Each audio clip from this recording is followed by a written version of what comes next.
Good evening, everybody. Thank you for joining us, and welcome to Game Night in the Region on the Region Sports Network. We come tonight from Father Eckert Stadium at Andrean High School as Armour Construction prevents live coverage.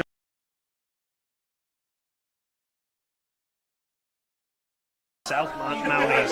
I'm Leo Stauder. I'll be handling the play-by-play for tonight's broadcast, and joining me with all the color analysis of tonight's game is Wally McCormick. Good evening, Wally. Good to have you here for this regional championship matchup between the 59ers and Mounties, and this is what you play all season for. The off-season workouts, the practice to get to playoff games in November, and it's a good night for this. Yeah, it's been a long time. It's great to be here. I'm excited. Playoffs at Andrean are different, and it's kind of neat to be here and see some old friends.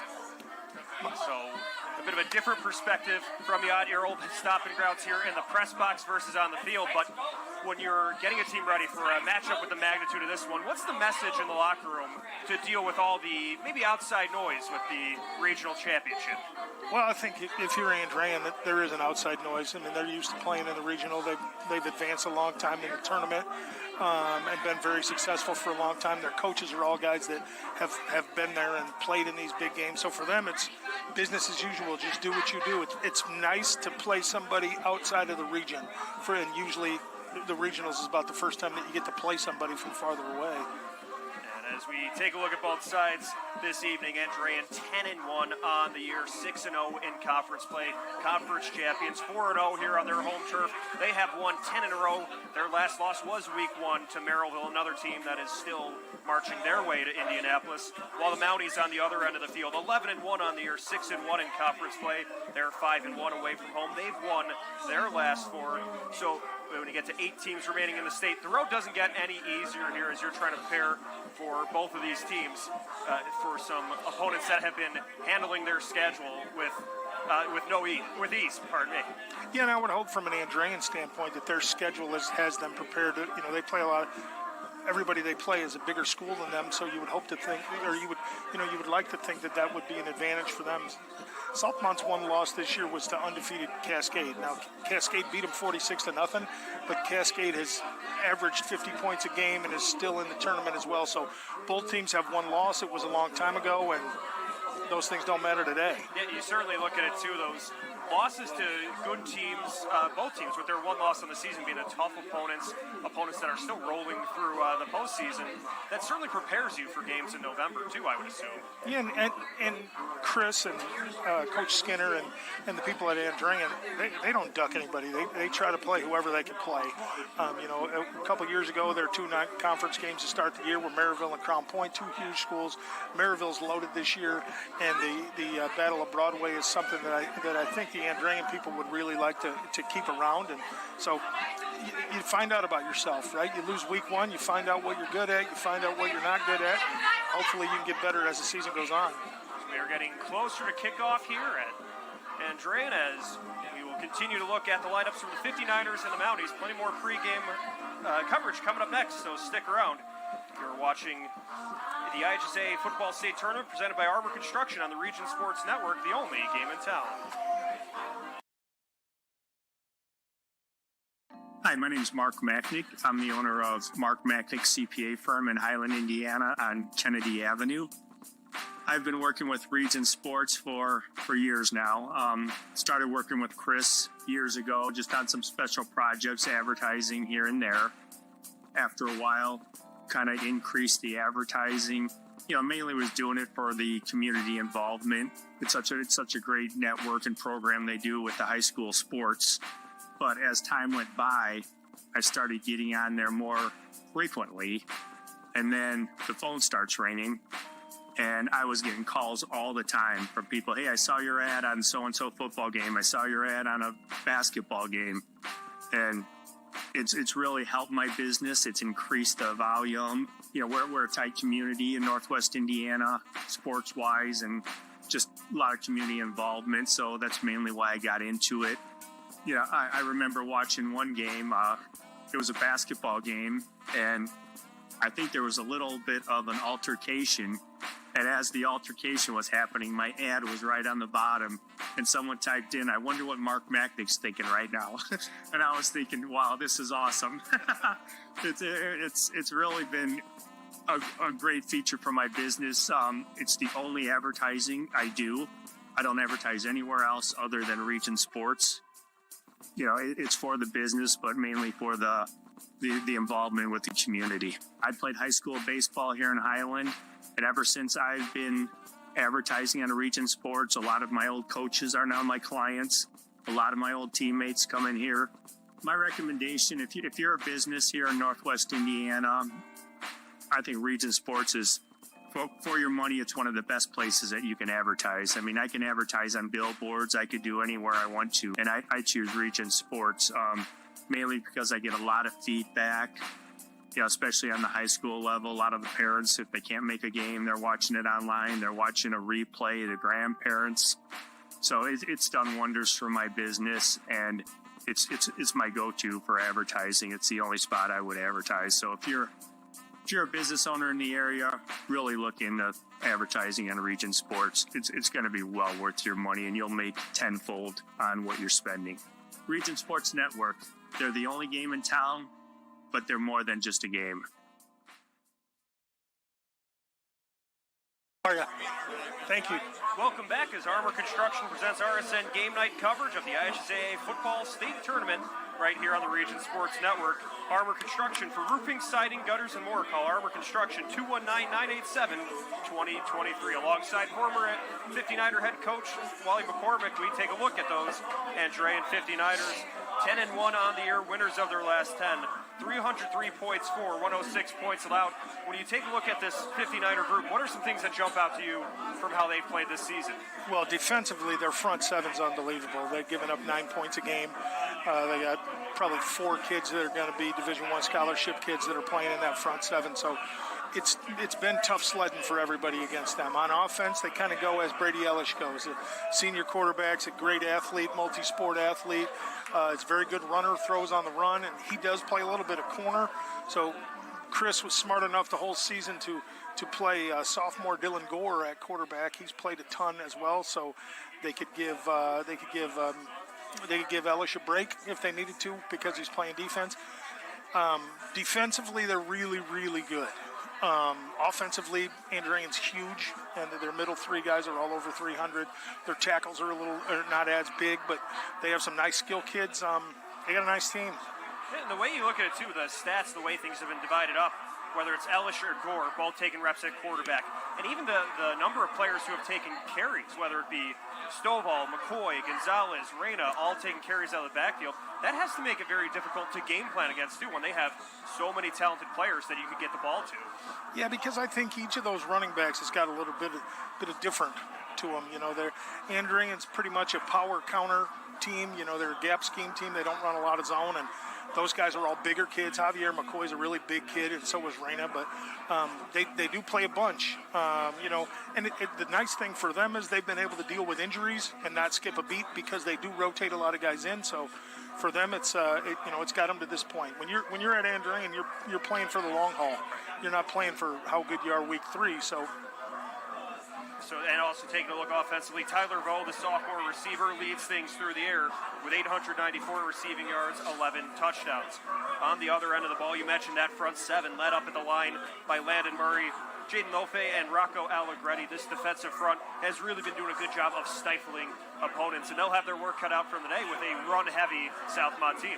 Southmont does a lot of things on offense. They're kind of a they're kind of a mid-80s Lake Central Elmer Britton, a little bit of option from under center. They do some old school Munster wing T stuff, and then they do some shotgun stuff. But they are definitely a predominantly run team. Their quarterback is huge, and he's going to carry the ball a lot tonight. So now taking a look at the Mounties of Southmont. Heath Tolliver leads things at quarterback. The 6'4", 225-pound senior, thrown for 787 yards through the air, 630 yards and 15 touchdowns on the ground.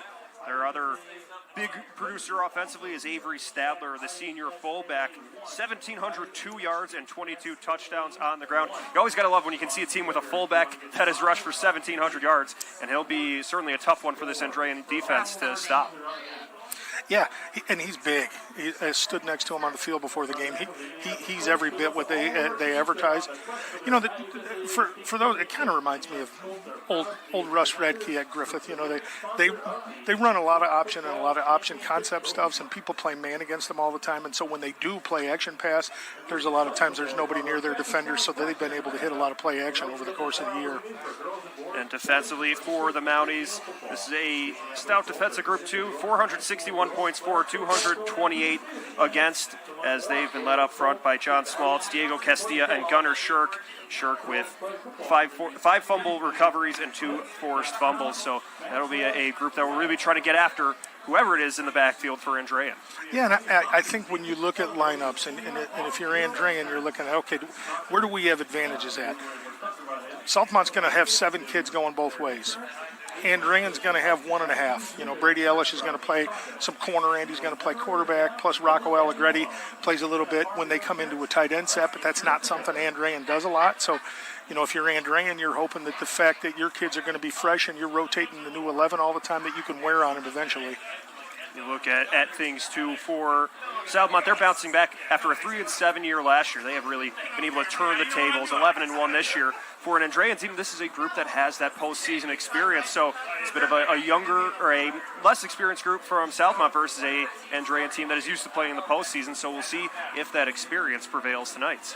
Well, I think Southmont played in the semi-state a couple of years back, so I think those seniors might have dressed or might have been a part of it. So they have a little bit of a taste. You know, for Andrean, it's business as usual, right? You're at home, you know, you do your same routine between 3 o'clock and kickoff. Southmont obviously had a 2-hour bus ride today, which you never know how people are going to respond, but when you're playing in this game, you're good. So hopefully, you know, both teams are going to be able to get rid of all that stuff that they can't control and just play it. And if you're following us on Facebook or YouTube, we will be audio only. If you're on the Champions Network, we will be video, so we will step aside for the playing of the national anthem.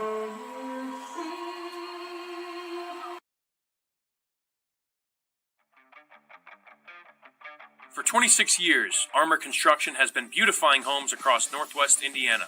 From expert roofing and durable siding to eye-catching custom copper work, Armour Construction does it all with the highest quality and integrity. Serving Lake, Porter, and LaPorte counties, trust the best exterior construction company in Northwest Indiana to protect your investment.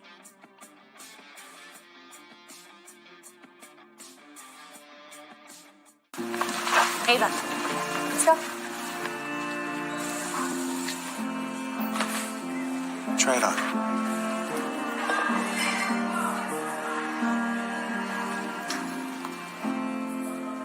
The shortest distance between two people is a smile. That's why we're committed to fighting hunger in our communities until everyone has a reason to smile. Stratton Van Til, where making life easier starts with a smile. Thinking about what to do after high school? Consider a career with Boilermakers Local 374. As a Boilermaker apprentice, you'll earn while you learn. We offer excellent wages and benefits, and as part of our no-cost hands-on apprenticeship program, you'll learn from the best in state-of-the-art training centers and on the job. Become a union Boilermaker and get on your way to a great career. Find out more, visit www.local374.org or call 219-845-1000. From lighting up Friday night football to powering the classrooms that shape the students of Lake County, IBEW Local 697 is proud to support our region's schools and the communities we call home. A career as a union electrician could be your next great move. Your next cap might be a hard hat.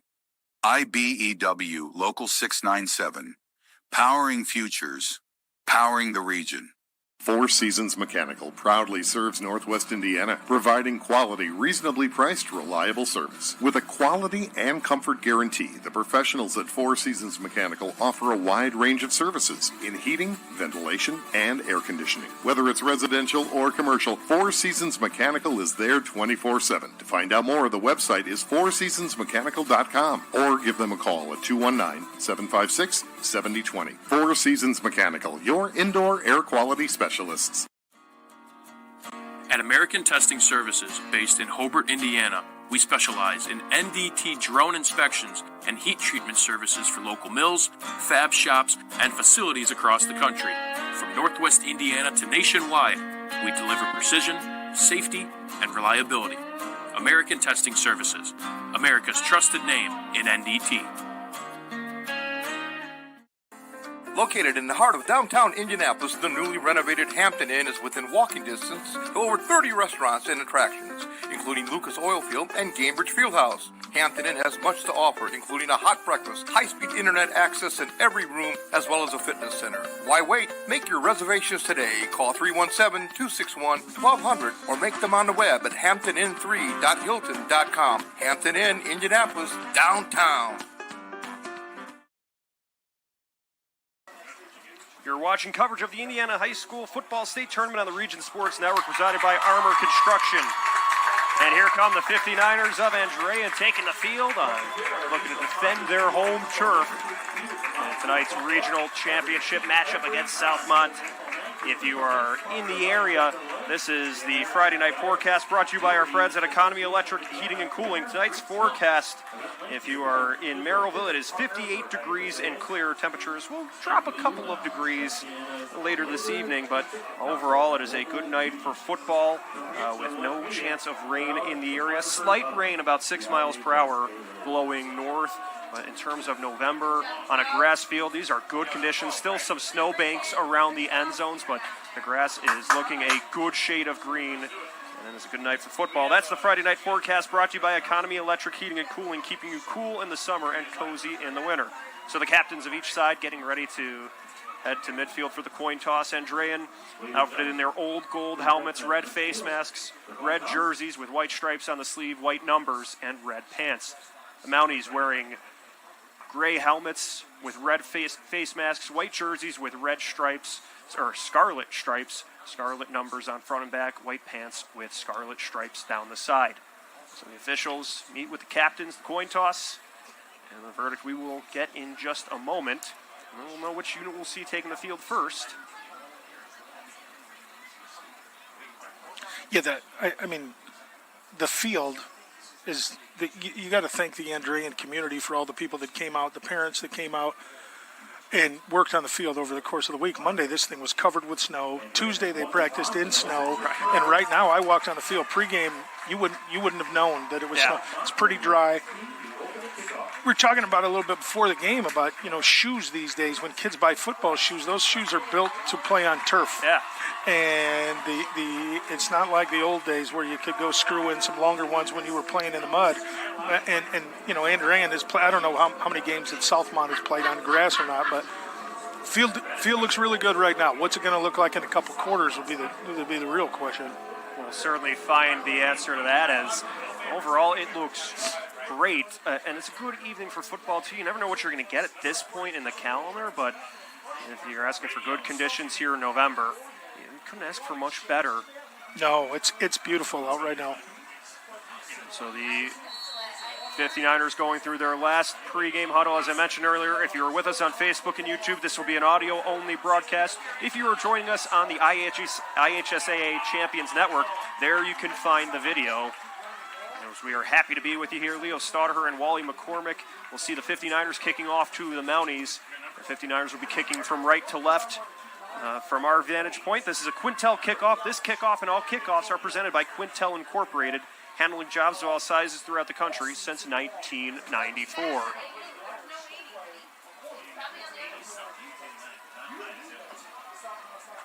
Jax Alvarez gets ready to send things deep to start the outing.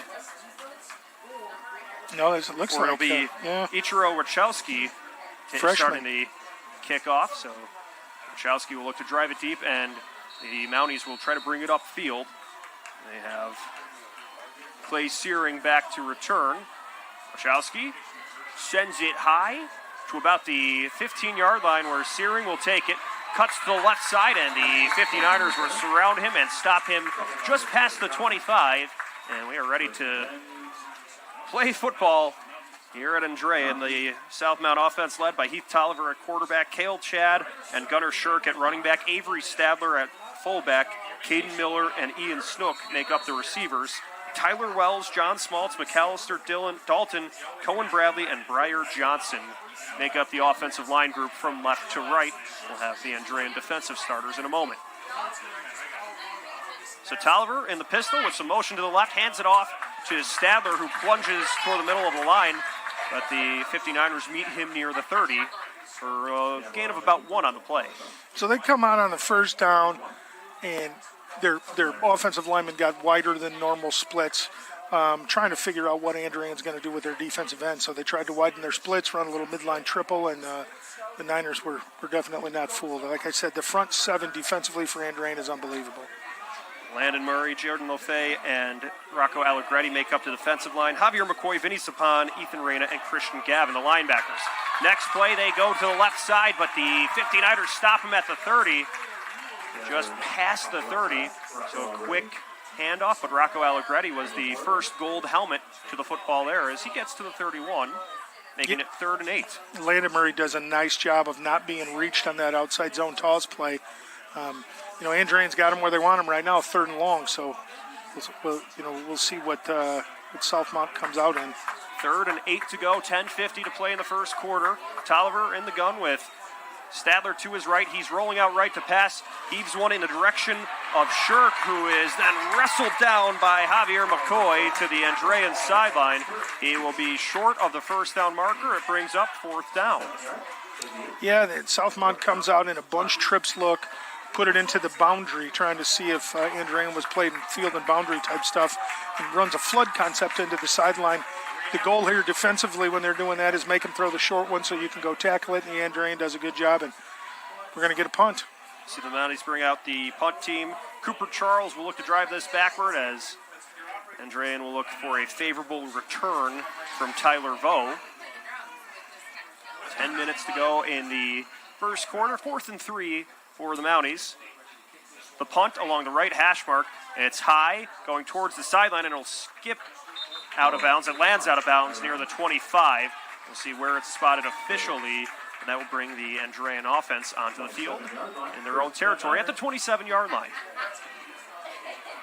So Andrean led on offense by Brady Elish at quarterback, Brady Stovall at running back, Jeremiah Gonzalez at H-back, Rocco Allegretti at tight end. The receivers, Tyler Vaux and Mark Grubbs. The offensive line, Rashawn Johnson and Nolan Zamajki at tackles, Ben Novak and Magnus Severson at guards, and Mike McCulley at center. Andrean lines up at the left hash mark on their own 27. They'll put a receiver, Jones, in motion to the right, or send 2 receivers out to the right, 2 to the left. They didn't cover number 2. Elish fires to his right to Vaux. Vaux has room to work, cuts past the 30, and then is twisted down, picks up about 7 yards through the air on the first play from scrimmage for the 59ers. So Andrian lines up in a compressed formation with everybody in tight, shifts those 2 guys out, and nobody went with them. So it's an easy pitch and catch for Brady, get his confidence going to start it out. 2nd and 3 for Andrean. They'll have a back next to Elish and one behind him. He throws to his left to Vaux. Vaux makes one move, has a defender hanging onto his jersey as he gets to the 35, so maybe a yard on the screen pass.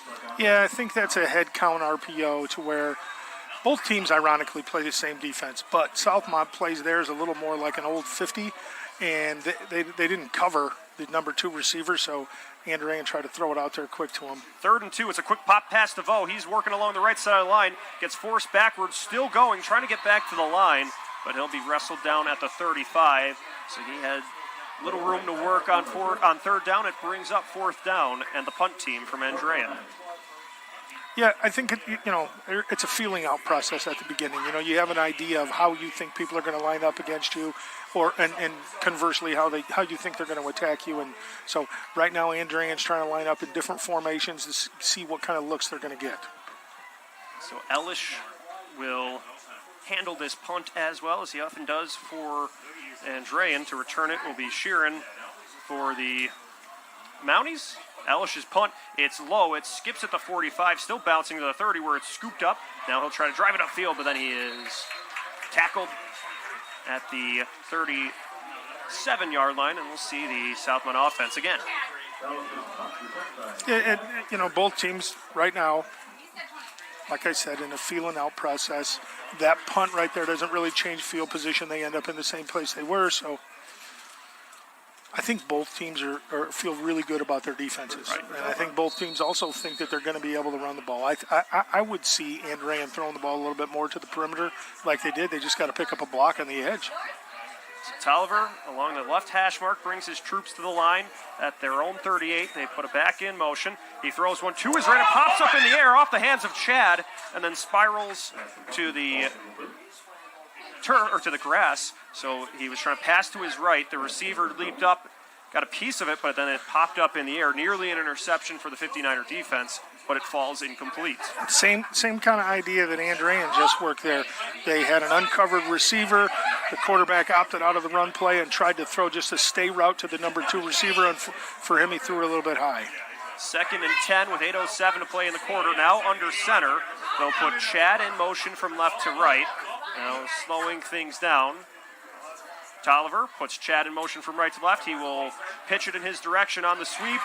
Chad drives things to the left side of the scrimmage, but will pick up about 3 yards. Landon Murray with the first tackle for Andrean. Yeah, now coming under center with a little rocket toss into the boundary. For them, that's something that they're going to, at some point in the game, they're going to fake that toss and bootleg back the other direction. So their guys in the booth were just trying to see where people stand on the backside. Back to that tight bunch look again. From the 40, it'll be 3rd and 8. Tolliver stepping back to pass. Fires a quick strike through the middle near the midfield logo. The Andrean players are signaling incomplete. That one's on the ground. And it will be incomplete, so the pass broken up. The receiver was sliding to try to reel it in, could not. It'll be 4th and 8, and it'll be a punt for Southmont. And that's the thing that Andrean does to you. Southmont wants to run the ball, but so far they haven't been able to do anything, so they get in the rut of run, pass. And then when you get in those 3rd and longs, Andrean can play some games and move. So Andrean's got to be happy, Coach Katowski, with his their first 2 defensive possessions. Vo signals fair catch on the punt around the 28, so we'll get another look at the Andrean offense led by Brady Ellish and company as they look to work their way downfield. 7:22 to play in the first quarter, still scoreless here in this battle between Andrean and Southmont. We'll see a new set of downs for the 59ers. You can visit regionsports.com, Facebook/Region Sports Nation, Instagram and Region Sports Network YouTube for this week's Home Improvement Top 10. Presented by Enigenberg Exteriors. You can find them on the web at ebergexteriors.com. Quarterback change here. Dylan Gore's in for the Niners. So Gore in the backfield in the pistol. 2 receivers to either side. Takes the first snap, hands it off to his running back who will work through the middle of the line. Stovall falling forward for about a 2-yard pickup. Andrean's big up front. And you look at Southmont's nose guard weighs 320 pounds, so you got a couple of big fellas going at each other in there. 2nd and 8 from the 30. 7 minutes remaining in the quarter. Gore rolling to his left, the sophomore, scanning his options. He's going to keep it and run towards his sideline. He is lightly pushed out of play into the sideline by Clark. It'll be a pickup of a few to make it 3rd and manageable. Nice job by Southmont's outside linebacker of playing in between the short and the intermediate route, and Gore makes a smart decision and pulls it down instead of risking throwing one over the top. 3rd and 6 for the 59ers following that scramble from Gore. He's got 3 receivers to his right. Vo joins him in the backfield. He floats this one in the direction of Sullivan.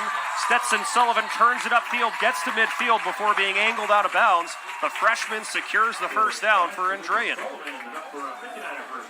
It's a great third down throw by Dylan Gore. Andrean's brought some big kids in right now. Allegretti's in at tight end, so they're going to probably go to some different looks here. That first down is brought to you by Four Seasons Mechanical in Merrillville, your Northwest Indiana heating and air conditioning specialists. New set of downs from the 50 at the right hash mark. Gore hands it off to Stovall. He has some room to twist and turn forward past the logo. Gets about 3 yards on that first down carry. I think Andrean is starting to get a little feel for where these 3 defensive linemen are playing and what it is that they're going to do. So I look to them to go back to that inside zone again. 2nd and 7 from Southmont's 47. Gore looking left to pass, pump fakes, trying to escape pressure, rolling to his left, and then fires one incomplete to the Andrean sideline. he sensed pressure and had to heave that one away to avoid a sack. Yeah, great decision. They had run that little bubble screen stay pass earlier, tried to pump fake it, see if they could get the cornerback to jump. He didn't jump. Dylan recognizes it, throws it out of bounds, lived to fight another day. That's a good move by a young quarterback. 6:16 to play in the first quarter. Gore, the lone man in the backfield. He's got a tight end to his right, 2 receivers to either side. Tries the hard count. Didn't quite get anyone to jump yet, but gets a feel for what the defense could be bringing. Now he steps back to pass. On third down, throws to his left, is able to connect with his receiver who breaks free. Vo still going, walks down the left side and is tackled out of bounds. Gets the first down and then some.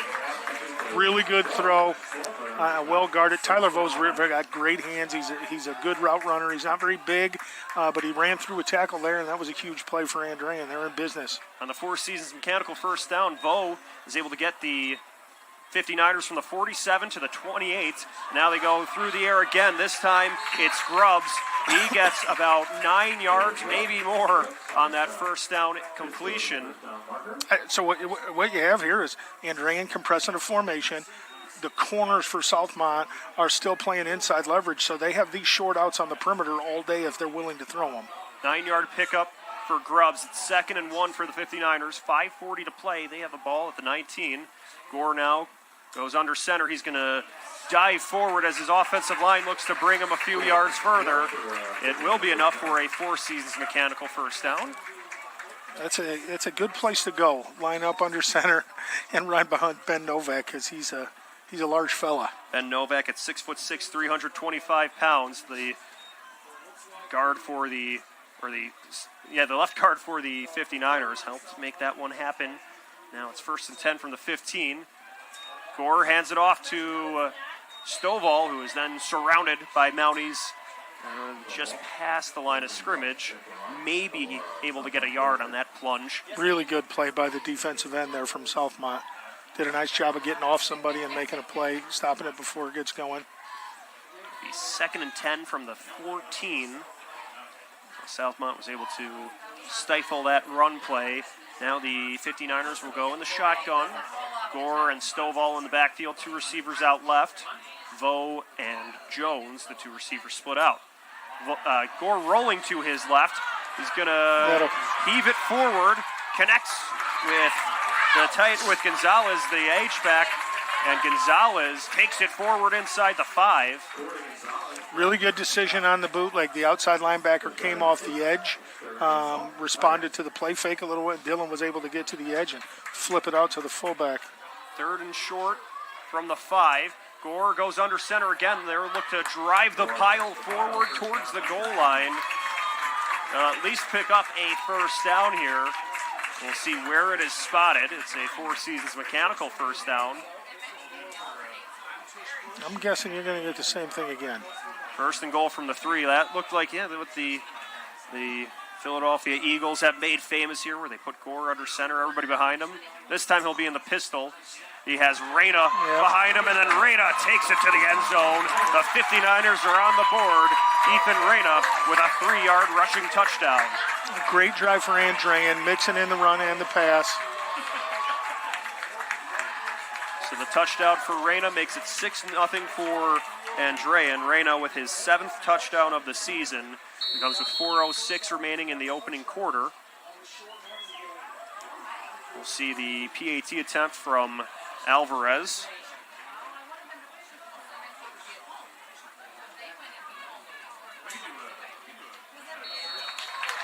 And the PAT is good. So that makes it a 7-0 score for Andrean as you're watching the IGSAA Football State Tournament presented by Armour Construction on the Region Sports Network, the only game in town.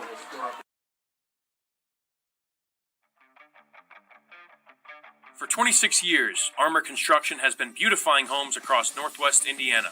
From expert roofing and durable siding to eye-catching custom copper work, Armour Construction does it all with the highest quality and integrity. Serving Lake, Porter, and LaPorte counties, trust the best exterior construction company in Northwest Indiana to protect your investment.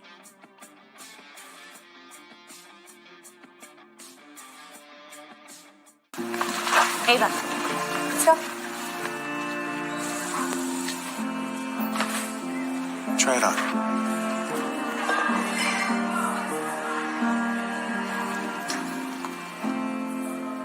The shortest distance between two people is a smile. That's why we're committed to fighting hunger in our communities until everyone has a reason to smile. Strack and Van Til, where making life easier starts with a smile. Indiana High School Football State Tournament on the Region Sports Network, presented by Armour Construction. For roofing, siding, gutters, and more, call Armour Construction 219-987-2023. This is a Quintel kickoff. This kickoff and all kickoffs are presented by Quintel Incorporated, handling jobs of all sizes since 1994. Alvarez skips it short. It takes a high bounce at the 40, then rolls to the 21, where then it's picked up, and then they'll take it out of bounds. So a bit of a wacky kick from Alvarez, but handled without any hiccups by the Mounties. Yeah, and it did exactly what Andrean was trying to accomplish. It took away a big return. Southmont gets the ball at the 25-yard line, so they got to be happy. Kicker executed a great kick. It was Solomon Mason who was able to handle things and then just made the wise decision to go to the Andrean sideline. So it'll be a new set of downs for the Southmont offense, led by Heath Tolliver. 4:03 to go. Now they find themselves trailing 7-0, taking over at their own 25. So Tolliver with Stadler behind him. Two players to his right. It'll be a handoff to Stadler. He looks to work forward, but Murray and the rest of the 59ers are able to get to him at the line.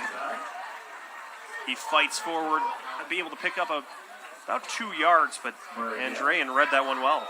Yeah, landed Murray pretty much unblocked. I don't know if he slanted in that direction, but Andrean defense is playing with a little bit of confidence right now, as they should. They played well all season. And let's make it 2nd and 8 from the 27. 3.5 minutes remaining in the quarter.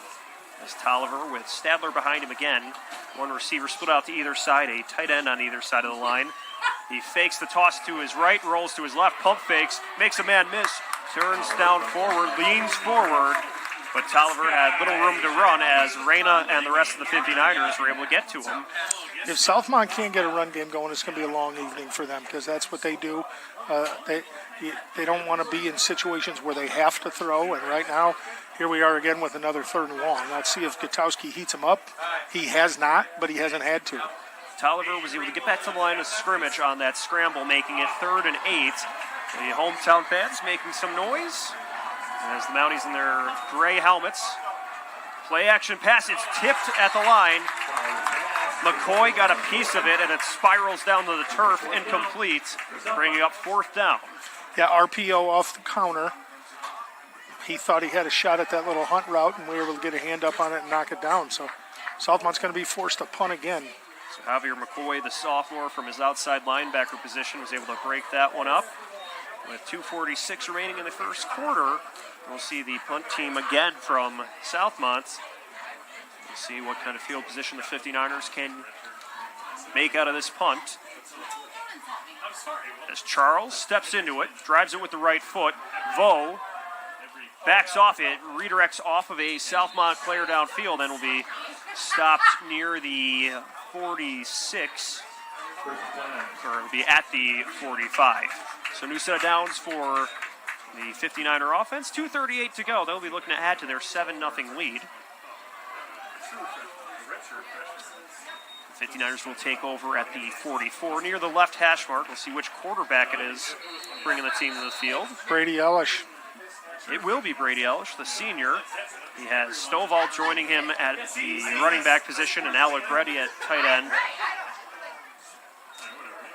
And play action to Stovall. He rolls to his right, connects with Allegretti, turns past the line, still has room to go. Gets the first down at the 35, lowers the shoulder, and then takes a tumble downfield. Rocco Allegretti picks up the first down and moves into Southmont territory. And people won't realize this, but that's a great decision by Tyler Vo. He wasn't the intended receiver. He had a chance to crack back and smoke a kid, which would have extended it. But now that that's a penalty, he's smart enough to get out of the way. Great team play by Tyler Vo, and the Niners are in business again. So Allegretti picks up the Four Seasons Mechanical first down, gets him to the 32. They hand it off to Stovall, who tries to work to the right side of the line. He will be stopped at the line of scrimmage. No gain, so he's stopped by Southmont at the 32. Now, keep in mind, 7 of these guys on Southmont's defense are also playing offense, including their quarterback, who is out here playing man-to-man coverage every down. So as this game goes on, that could be an issue. So that could be a matchup, too, you might want to exploit. As they throw downfield to Vo, he reels it in at the left hash mark.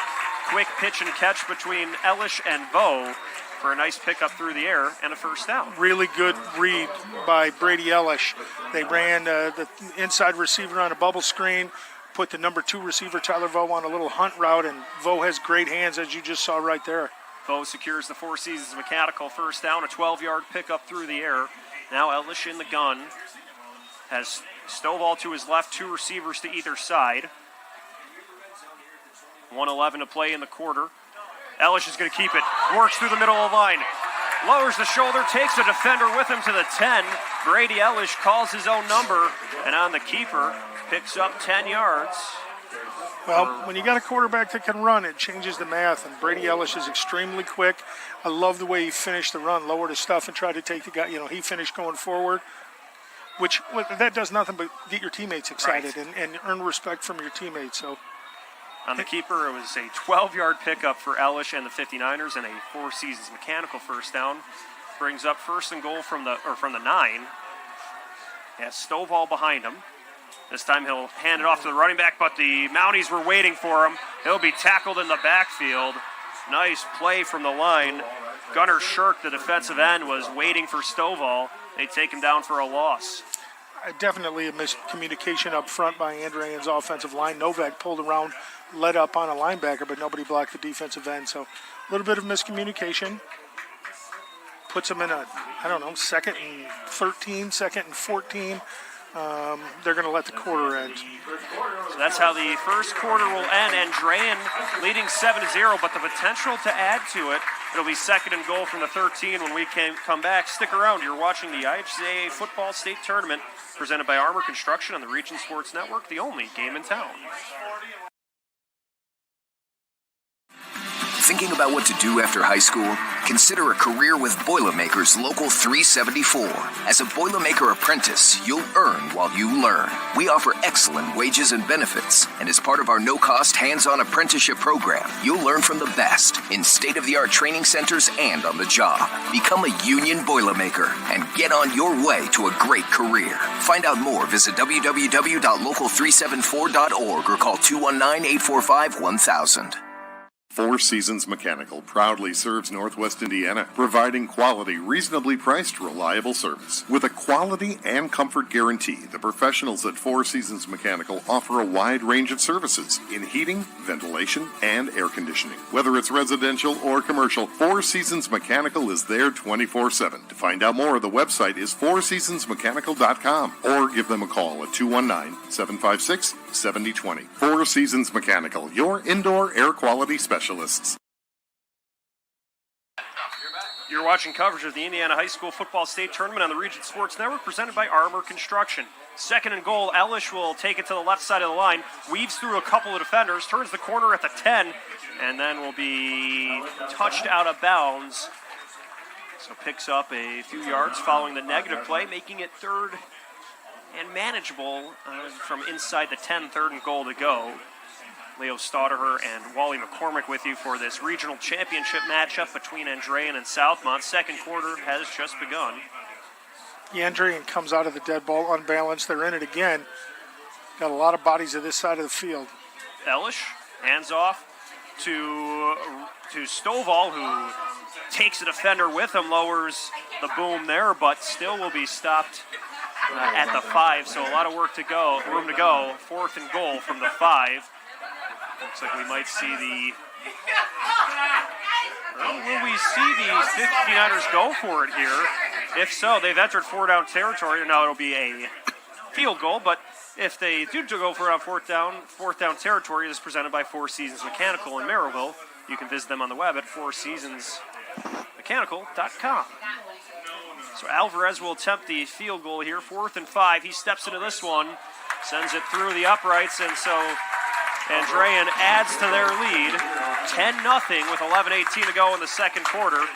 You're watching The IHSAA Football State Tournament presented by Armour Construction on the Region Sports Network, the only game in town.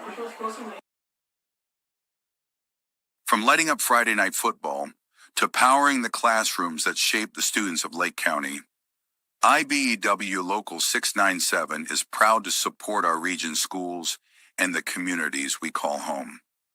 A career as a union electrician could be your next great move. Your next cap might be a hard hat. IBEW Local 697, powering futures, powering the region. Old Man Winter is just around the corner, and that means temperatures will soon begin to drop. And a region winter is not the time to be left out in the cold. The professionals at Economy Electric Heating and Cooling can tune up that old furnace or install a new unit that can last for years. Your family deserves to stay comfortable this winter, and with 24/7 emergency service, comfort is just a phone call away. Economy Electric Heating and Cooling, 219-923-4441. Or for more info, the website is forajobdoneright.com. Welcome back as Armour Construction presents RSN game night coverage of the IHSAA Football State Tournament right here on the Region Sports Network. This kickoff and all kickoffs are presented by Quintel Incorporated, handling jobs of all sizes throughout the country since 1994. Following the field goal, it will be another short rolling kick from the 59ers, rolls to about the 21, and eliminates the chance of a return, but still bringing it forward was Mason along the right side. He was able to make something out of that, as it looked like the 59ers had him beat, but he takes it to about the 35. It went with the same strategy as last time, but this time the guy made a guy miss, and so they're in a little better field position. Now Tolliver and the Mounties will take the field, trailing 10-0 at their own 36, so with 11:10 remaining in the second quarter, they have some work to do to try to get on the scoreboard here. Two receivers to the left, one to the right. Tolliver looking left, connects with Shirk. He tries to dance forward, gets to the 39, where the Reyna and the 59ers are able to slow his momentum. Same basic idea, right? They line up in a trip set. Andrian's got their free safety over the top of the second receiver, but he's about 8 yards off. Quarterback throws it, and this time Southmont's able to get about 4, but that's not what they want to make a living on. Right, 4-yard pickup from Tolliver to Shirk. Now they'll go under center with Stadler behind Tolliver. They hand it off to Stadler. He breaks through the right side of the line, driving the pile forward, looking to get to that first down marker. Will he have enough? Maybe a yard shy as he gets to the 45. And Stadler battling on that carry, makes it third and short for the Mounties. Unbalanced line that time for Southmont. They had a tight end over, and Andrean didn't get enough hats that direction. Same thing again, same formation at least. Avery Stadler behind Tolliver. He has over 1,700 yards on the season. He'll add to that here as he takes the handoff and then dives through the middle of the line. He will have enough for the Four Seasons Mechanical first down. Same kind of idea. That time that Southmont pulled their guard and kicked out on the edge and ran a little, belly G type scheme. They got to be happy they got a first down, because at this point, things are not looking good. So I think that's their first down. And that will be, the first down for Southmont. It takes them to their own 47, so trying to get into Andrean territory for the first time tonight. Tolliver rolling to his left to pass, floats one downfield, and almost a tremendous catch made by Miller, but there will be a penalty marker on the field as he was being defended by Morehouse. He might have been a little too aggressive in the coverage. Well, you end up with a hard play action fake. That's a one receiver route, trying to run it in a skinny post. I don't know. Are we allowed to say that we didn't agree or we did agree? I'm not sure the protocol. You can say what you feel there. Well, with that being said, we're 100 yards away, looking through some glass, so I don't know, but. So it'll be a 15-yard penalty on the pass interference, moving the Mounties to the 38-yard line of Andrean. So now they're in Andrean's side of the field. They go under center again. They'll hand it off to Stadler. He leans forward, going to his left, and maybe able to get a yard and a half on that carry, or it'll be just to the line of scrimmage, pardon me. Jaden LaFoy with a great play, slanted in that direction to the right, got underneath. That's a great play by a nose guard. Now put him in second and 10. was a good bounce back for the 59ers after the penalty and trying to contain Stadler here. He has 10 100-plus yard games on the season, so he's been tough to stop for opposing defenses. He's behind Tolliver in the backfield now.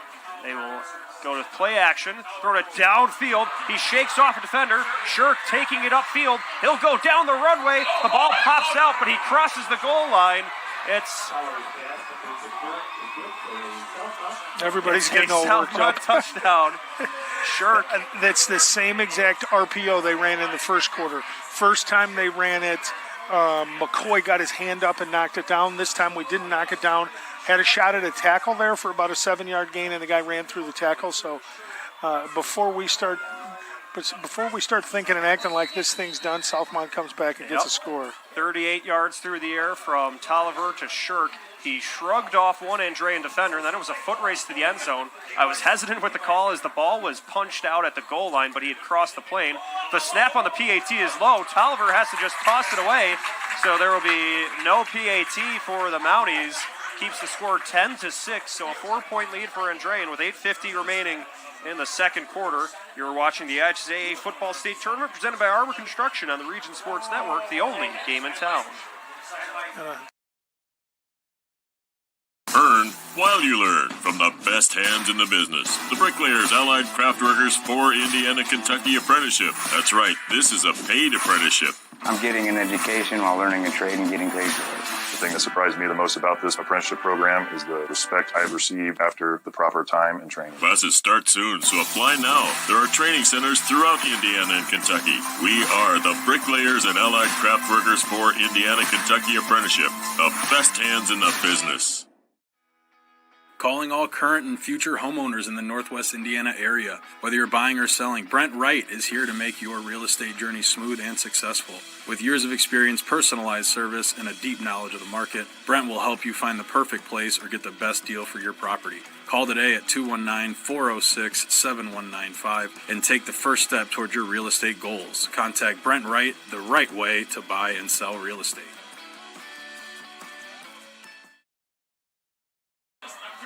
You're watching coverage of the Indiana High School Football State Tournament on the Region Sports Network presented by Armour Construction. This kickoff and all kickoffs are presented by Quintel Incorporated, handling jobs of all sizes throughout the country since 1994. So now the Mounties step into this kick. It's a high kick to the 20, or the 59ers will look to bring it upfield, taking things to the 33, where he'll be stopped, and then there is some shoving after the play. So a lot to break down here, as it doesn't appear there will be a penalty on that one. But after the PAT, that was no good. And 59ers were assessed a sideline warning. We see then on the kickoff some pleasantries being exchanged after the play, but things will stand, making it 1st and 10 from the 34 for the 59ers. It's simple. Southmont said, we're not forfeiting. Yeah. Let's go. So, look, you see the depth here. The number 2 receiver, nobody's covered him. So it's going to be a game between Dillon and number 17. Gore sends it to his left, connects. And still dancing is Jones, trying to work things upfield. So Gavin Jones on the reception, made a lot of moves, was able to pick up about 3 yards. Good job of discipline by the front of Southmont, not getting up the field and outrunning something. You know, they recognized the screen, turned and ran down the line of scrimmage. 2nd and 9 from the 34. So 2nd and 9 for the 59ers. Gore rolling to his right. He's got 3 receivers in that direction. Sends one towards Vo, but it's swatted away. Nice job deflecting that one by Camden Laney, the junior linebacker. Breaks it up. Incomplete. You know, and Laney was in no man's land, right? If I drop, the quarterback's going to run, so heck with it. I'll go at the quarterback, and he's able to get a paw on it and knock it down. So big play for him, because if Tyler Vo catches that in the flat, he may be doing pull-ups on the goalpost down on the other side. So 3rd and 8 from the 36. The 59ers lead 10-6 with 8:07 remaining in the second quarter for Southmont. They're looking for a stop here, trailing by 4. Gore, lone man in the backfield, 2 receivers to either side, a tight end to the right side of the line. He's rolling right. He's going to keep it and run. Through the middle, breaks through one tackler, and then crawls forward past the 45. Dylan Gore gets it done with his cleats and secures the first down. There you go with that quarterback finish again. In the NFL, they want you to slide. Right. Don't forget, this is high school football. These guys want to play, so it's a huge third down for Andrean to keep this thing going. It's a Four Seasons mechanical first down for the 59ers, and you're right, both Gore and Elish, they don't slide. They lead with the shoulder whenever they take it upfield. 1st and 10 from the 46 at the right hash mark. Gore scanning downfield in the pocket. Got him. Sends it towards Vo. He reels it in as he slips forward. Tyler Vo takes it to the 31. And it's a new set of downs for the 59ers. Yeah, Dylan Gore did a really nice job buying time and letting that wheel route develop. And the defensive back tried to be physical with Vo, so it took a little bit longer, but that's a nice throw on the run. It's a Four Seasons mechanical first down. About 25 yards through the air from Gore to Vo, making it 1st and 10 from the 32. 7:20 to play here in the second quarter. Gore, 2 men join him in the backfield. He goes to the left to Vo, but then he is dropped behind the line of scrimmage by Cale Chad for a loss. Well, and that's one of those things when you throw those little stay screens or now screens on the perimeter, you got to win at least one block, and their corner has done a great job of taking an inside route and running through both times that they ran that play. So they've thrown it twice now. I think they're at about -7 yards out of it. So Chad halts the momentum from the 59ers. It's a 3-yard loss, bringing them to the 35. 6:40 to go in the quarter. Gore in the pistol, 2 receivers to the right. Fakes the handoff, throws it left to Vo. This time he makes the completion, then takes it forward. Gets to the 20. Tyler Vo picks up another first down. Or that was Sullivan. Stetson Sullivan picks up the first down for Andrean. It's a Four Seasons mechanical first down. 15 yards through the air from Gore to Sullivan. Yeah, good throw. They have the numbers to the field, so they're man-to-man into the boundary, and that's a good pitch and catch. 1st and 10 from the 20. Gore, this time he'll hand it off to Stovall. He looks to drive forward, but he's stopped by a trio of Mounties. Southmont brought 2 off the edge, so they had the defensive end and the outside linebacker. That thing's got to hit a little bit tighter, but when you're in the pistol, it's a little bit slower developing play. Smaltz makes the stop. Smaltz, Castillo, and Shirk make up the defensive line for the Mounties. Clark, Charles, Stadler, and Laney, the linebackers, and then Chad and Snook, the corners. Tolliver and Hall play safety. It's 2nd and 10 from the 20 for the 59ers. So they're looking to find their way to pay dirt. Gore rolling to his right. Had a linebacker barreling towards him and then had to just throw it away. Short, incomplete. Allegretti was the closest 59er to it, but didn't have a chance to make that catch. The incompletion brings up 3rd down. It was Laney, the linebacker, just racing towards Gore and didn't give him much room to throw there. He's been very aggressive coming off the edge, and what it tells me is they're playing man behind it. So it's going to be one of those, either you're going to get me or I'm going to get you. And, that time he made Dylan rush the throw and puts us in a 3rd and 10. Gore and the 59ers break the huddle. They're at the left hash mark. 10 yards to go for a new set of downs, 20 to get to the end zone. They hand it off to McCoy. Touchdown. He's got room to go. He'll pick up all 20 yards needed for the touchdown. Javier McCoy adds to the Andrean lead.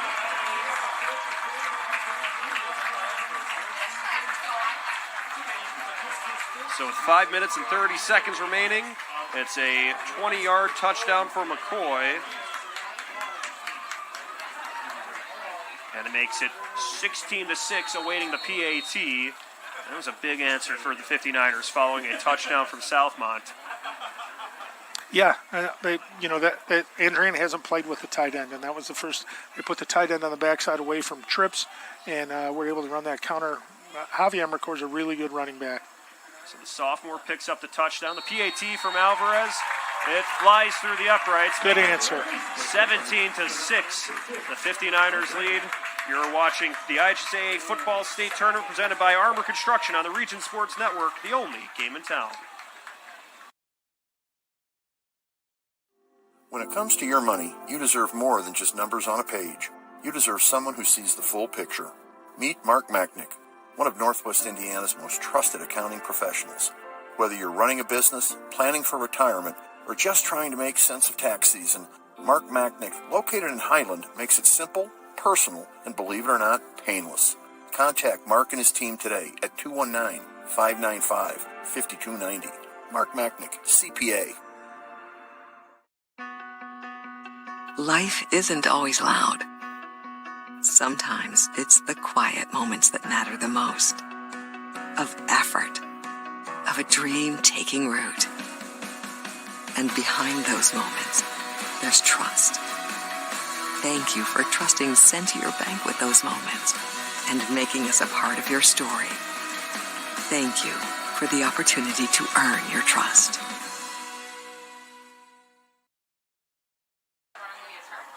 You're watching coverage of the Indiana High School Football State Tournament on the Region Sports Network, presented by Armour Construction. This kickoff and all kickoffs are presented by Quintel Incorporated, handling jobs of all sizes throughout the country since 1994. Andrean leads 17-6 with 5.5 minutes remaining in the second quarter. Alvarez gets ready to attempt this kickoff. So now the football is set. We're ready to go. Alvarez steps in at the left hash mark. Sends a line drive downfield where the Mounties would just fall on it at the 30, bringing Tolliver and the rest.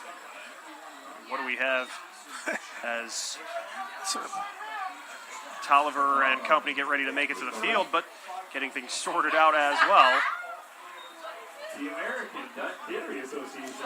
Things are getting a little chippy. Right, we've seen that now after the last two kickoffs. Still some extracurriculars going on after the whistle. Certainly, I think that's something both coaches are trying to make sure nobody does something after the whistle that impacts. Yeah, it's just kids playing hard. Right. As Tolliver and the Mounties at the right hash mark, they hand it off to Stadler. He powers forward, but the 59ers surround him and halt him for about a yard through the ground, as he didn't quite come down to the turf, as he was eventually, the whistle blew, and it stops him. It's a pickup of 2.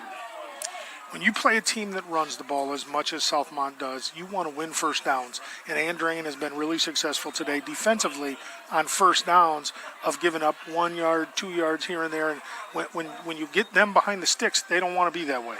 So it's a good start on this possession. Andrean get a stop here, maybe get a shot to get the ball back. Southmont breaks the huddle, heads up to the 38-yard line for 2nd and 9. They have Stadler rolling out to the left for a pass. It was over, and then I believe it was McCoy upends him, or that was Jones upended him. And both players down on the grass after that play. The pass was high. Tolliver sent it high. Stadler was trying to go up to get it, and then Jones leaned towards the running back in the air, and they both are down on the grass, so that stops things with 4:42 remaining in the second quarter. As the trainer is out to attend to Jones, he's helped off the field as Stadler off as well. So good to see both players back on their feet. You can check out the IBEW Local 697 electrifying plays from this week's football action. Visit regionsports.com, Facebook, or Instagram. The electrifying plays presented by IBEW Local 697, the electrical professionals. And that's exactly like the 2 times that Andrean has thrown the bubble screen. The corner read it, attacked, and made a great play. That's a great play by Jones. So Thankfully, neither of them are hurt. Jones forces the incompletion, makes it 3rd and 8 from the 38. Tolliver rolling to his left, looking downfield, sends one in the direction of Shirk. Shirk tiptoes down the sideline, gets enough for the first down, and will extend the drive for the Mounties. It's a Four Seasons Mechanical first down. So Andrean left their outside linebacker in the box to play to run, which puts you in 2-on-2 down here. Andrean lined up, looked like they were playing 2-deep zone, ended up playing man. The quarter made a good read and hit the 5-yard out that gets him a first down. A lot going on that play for the Mounties. It gets them a new set of downs, gets them to the 42. 4.5 remaining as they send motion to the left side of the line, hand it off to Stadler. He's back, walks down the left hash mark, and the 59ers get to him for gain of 2 again. Yeah, slight gain. First down defense tonight's been really, really good for Andrean. That's with a running back that Takes a lot of power forward. It's going to take a couple gold helmets to stop him. That's what we saw there on that tackle. Multiple players getting to Stadler. Now Tolliver with Stadler behind him. One receiver to either side, two tight ends on the field. They put a running back in motion. They hand it off to Stadler. He drives to the right side of the line, but the 59ers are there. They send him tumbling backward. Yeah, that's, that time they brought the wing and twirl motion, bring him into the middle and send it back out, trying to run triple back to the other side. And Andrean sitting in a quarters defense. Their safeties didn't move, and I don't, that's 2 in a row where you're just beating your head up against the wall. Brings up 3rd and 7 from the 44. And Southmont's been good on third downs. That's where the touchdown came on 3rd down. Yep. They put Shirk in motion from left to right. Tolliver pump fakes. He's rolling to the right. Has Murray barreling towards him. Throws it to the sideline. Incomplete. Now it is 4th down. Good coverage by the Andrean. Now, if you're Southmont, you certainly you're going to punt this, right? We'll see. Let's see what they have here. As it looks like most of the players will be heading off the field to the sideline, so it will be a punt for Cooper Charles and Southmont. Who kicked off to start the game? Did Andrean kick off? I don't remember. Andrean did. It was, yes. So they won the toss and deferred, so we'll see the 59ers get the ball at the half. Yeah, so, and depending on where this ends up. The punt from Charles, downfield, skips to the Southmont sideline and down to the track, out of play. There will be a new possession for Andrean, whether it's Gore, whether it's Ellish. They'll see what they can work here with 3:09 remaining in the first half, leading 17-6, and knowing that you'll be getting the ball at halftime. Yeah, so, I think at this point, you're gonna, if you get a first down, there's a lot of ways you could play this, right? You could try to go no huddle right now, and with the risk that you don't do anything and you got a punt and then you give up a cheap one before the half. I think Andrean's going to come out here and try to run the ball. It will be Brady Ellish leading them onto the field. Stovall at running back. We'll see just how creative they get here before the half. 1st and 10 from the 38. Ellish rolling right. Lets one fly downfield. He's got Vo downfield. It's complete at the 30. He takes it to the 15, 10. Tyler Vo all the way to the end zone. So Brady Ellish did a really nice job of selling the run, selling the quarterback outside zone. Then he pulled the ball down late, hit Tyler Vo on a fader out here for a touchdown, and Niners got to be ecstatic at this point. 62 yards from Ellish to Vo. One play, and it ends with a touchdown. 23-6, Andrean leads. It was a big statement with 2:59 remaining in the quarter. Yeah, and I think right now you're gonna see the maturity of Andrean's team. They lost in the semi-state last year. They got to understand right now there's a ton of game left. They need to defend this last 2 minutes and 59 seconds.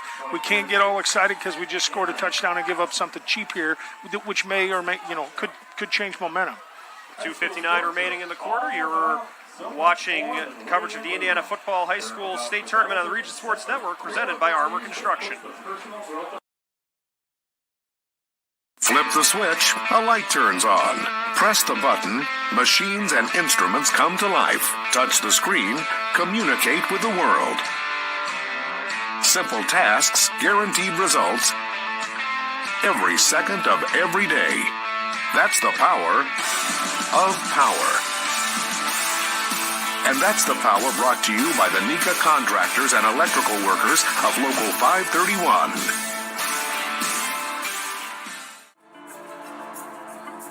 If you are injured in a worksite accident or hurt by a defective product, go with the guy that has a proven track record litigating these cases. Otto Schregel, a principal partner at the Allen Law Group, will make sure those responsible for hurting you are held to account for their negligence. With multiple offices in Indiana and Illinois, you can reach them at 219-465-6292 or reach them out on the web. This kickoff and all kickoffs are presented by Quintel Incorporated, handling jobs of all sizes since 1994. And then the return man, Miller, or Hall, with a bit of a slip-up. He was trying to take that from left to right and then kind of lost his footing. So we talk about the grass conditions. He lost his balance there, and it will bring the Southmont offense to the field with 2:55 remaining in the quarter. Guys, welcome back. You're watching Region Sports Network coverage of the Indiana Football High School State Football Tournament presented by Armour Construction. For roofing, siding, gutters, and more, call Armour Construction 219-987-2023. So Tolliver brings his team to the 24-yard line. They'll put Shirk in motion from left to right. Tolliver's looking right, sends it to Chad, and then Chad is met in the backfield by a group of 59ers on the screen pass. It'll be a negative play for the Mounties. Great recognition by Landon Murray. Getting down the line, running straight down the line. That's a good start. You know, they line up in that 2x2 set and run motion, trying to identify what the coverage did. Andrean didn't do anything. They just stay in their quarters and they don't care. 2:28 to go. Tolliver in the pistol with Stadler behind him. Two receivers to the left. He's rolling to his left, pitches it backward to Stadler. He dances forward and then is dropped at the 30, at the 25. At this point, Andrean going to think about calling some timeouts, I would assume. Here, there we go. They stopped it. So the 59ers will halt things with 2:08 remaining, and it'll be third and about 8 to go following the stoppage on that last play. Be sure to stay connected with all things Region Sports by supporting and following us on social media. We're always active on YouTube, Facebook, Instagram, X, and online at regionsports.com. Celebrating over 25 years, we're proud to still be the only game in town. Now with it being third and long here for the Mounties, down 24-6, and knowing you're going to be kicking at the half, what are you looking to try to draw up here on third down? Well, I guess part of that equation is how many timeouts does Andrean have left? And I don't remember Andrean calling any, so I think they have 2 left. So win, lose, or draw, Andrean's going to call timeout after this down. Yeah, 2 timeouts remaining for him. Sure, and I think one thing that, you know, we haven't talked about it, and the people at home can't see, but Andrean's offense, when they come off the field, they're under the tent, watching film, going over the huddle film from the sideline, and making any adjustments. Same with their defense. Southmont doesn't have that luxury because their guys don't come off the field with 7 guys going both ways. So they break the huddle, move to the left hash mark. Tolliver will have Stadler behind him, 2 receivers on either side. 9 yards to go for the first down. They're at the 25. Hands it off to Stadler. He looks to break forward, but McCoy drops him at the line of scrimmage. Javier McCoy, the sophomore linebacker, steps up and sends the fullback backwards. I'm telling you, the Andrean front 7 is loaded. Those 4 linebackers, that's as good a group of 4 linebackers as you're going to see.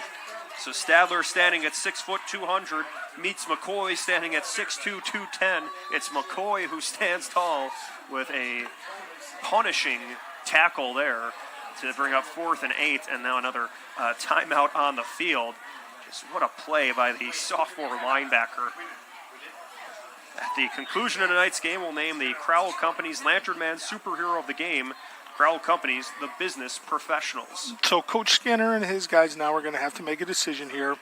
Are we going to try to go get it, or are we going to try to set up a return? 2 minutes to go. Andrean's still got a timeout. 4th and 8, they'll send Cooper Charles out to punt. Tyler Vo will be the return man for Andrean. We'll see where he's playing near the 50. And Charles, his heels will be at the 11-yard line. 2 minutes remaining in the quarter. Andrea leads 24-6.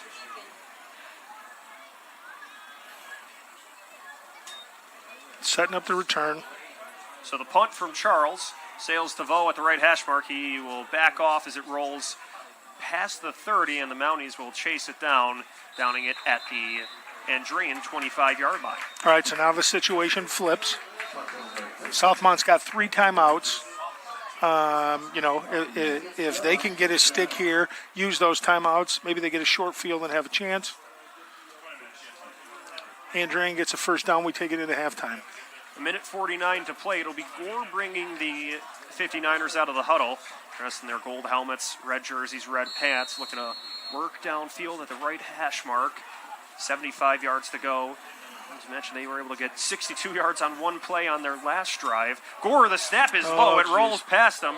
He is still trying to fight it down. The ball squeaks loose towards the goal line. Stadler's battling for it. He's wrestling, and he pounces on it in the end zone. It's a touchdown for Southmont.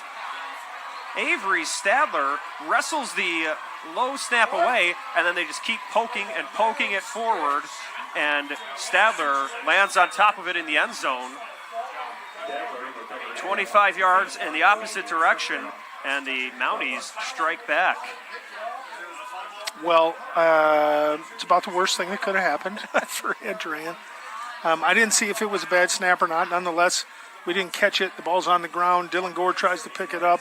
Number 55 had a shot at picking up, and they just kept scooting around on the ground. And Southmont gets a score going for 2. Now going for 2. They heave it to the end zone towards the corner. It's incomplete. So that makes it 24-12. So just like that, not exactly how you draw it up, but Southmont back in the game. Stick around. You're 24-12. You're watching the IHSA Football State Tournament presented by Armour Construction on the Region Sports Network, the only game in town.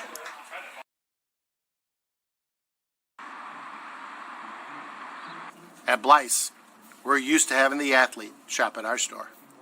Down, sit, hut. But sometimes they get carried away.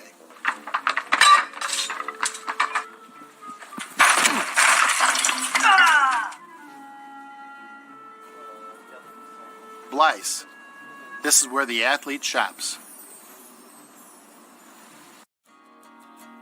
At American Testing Services, based in Hobart, Indiana, we specialize in NDT drone inspections and heat treatment services for local mills, fab shops, and facilities across the country. From Northwest Indiana to nationwide, we deliver precision, safety, and reliability. American Testing Services, America's trusted name in NDT.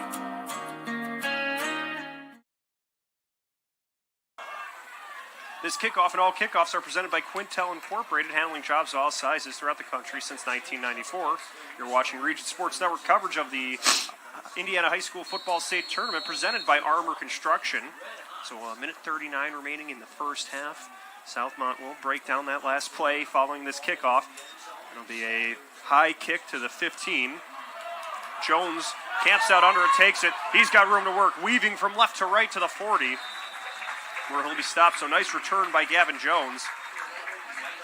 Yeah, good job by the guys up front on the kickoff return team getting a hat on a hat. So on that last play, it was a snap low to the ankles of Gore. He tried to pick it up. Avery Stadler met him in the backfield, kind of punched it forward. Stadler and then the right tackle were trying to fight forward, and then eventually Stadler was able to just crawl his way to the end zone and then cover up on the football for a touchdown. If you're the 59ers, how do you try to shake that play off and bounce back? Well, I tell you what Coach Skinner's doing right now. He didn't switch quarterbacks. Dylan's right back in there, so he's letting his young guy know we trust you and let's go. It'll be 1st and 10 from the 39. Gore, the sophomore, takes a snap, hands it off to Stovall, and he is wrestled down. Diego Castillo and John Smaltz were waiting for him. It's Smaltz who forces him down for the loss. They run a counter gift or counter tray with a guard coming here to kick out the defensive end. The defensive end got underneath him to spill him, and he didn't get logged, and he got underneath. So it's a really nice play by their defensive end. 2nd and 12 for the 59ers with a minute remaining in the quarter. A little surprised they didn't call a timeout, Southmont, to be honest with you. With Andrean leading 24-12, they hand it off to Stovall. Stovall battles forward, trying to get back to the line. He'll pick up a couple of yards on that carry to the left side of the line, and 3 yards on the ground for Stovall as we're under 45 seconds remaining in the second quarter. It looks like Southmont's happy to go in at half like this. Trailing 24-12, Gore will take his time to get back to the huddle. 18 seconds on the play clock as he brings his team to the line. It's the same play they scored on with McCoy, I think, earlier. Yep. Back to the tight end side. They hand it off to McCoy. He surges forward to the 45. Southmont's going to pile up. 10 seconds to go in the quarter. As they clear off the pile, appears this will be how the first half will end. Andrean leading over Southmont 24-12 here in the regional championship. We will break things down and take a look at some scores from around the region. So plenty more halftime coverage to come following the Commissioner's Corner. You're watching the IHSAA Football State Tournament presented by Armour Construction on the Region Sports Network, the only game in town. With offices in Munster and Cedar Lake, Ethos Dental Group offers a full scope of general and cosmetic dentistry with expertise ranging from porcelain veneers to dental implants, crowns, and bridges. At Ethos Dental Group, you're assured that Dr. Mark Stojkovic and his associates, Dr. Emily Hansen and Dr. Brian Douts, utilize the latest in technology. Check out ethosdentalgroup.com or call 219-595-3432 to schedule an appointment. Ethos Dental Group, dental care you can believe in. Located in the heart of downtown Indianapolis, the newly renovated Hampton Inn is within walking distance to over 30 restaurants and attractions, including Lucas Oilfield and Cambridge Fieldhouse. Hampton Inn has much to offer, including a hot breakfast, high-speed internet access in every room, as well as a fitness center. Why wait? Make your reservations today. Call 317-261-1200 or make them on the web at hamptonin3.hilton.com. Hampton Inn, Indianapolis, downtown.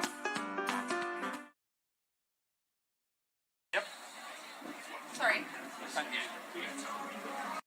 It's time for the Commissioner's Corner, an exclusive weekly conversation about Indiana high school sports with the Commissioner of the IHSAA, Paul Neidig. Now for an up-to-the-minute report about what's happening in the constantly changing world of high school sports.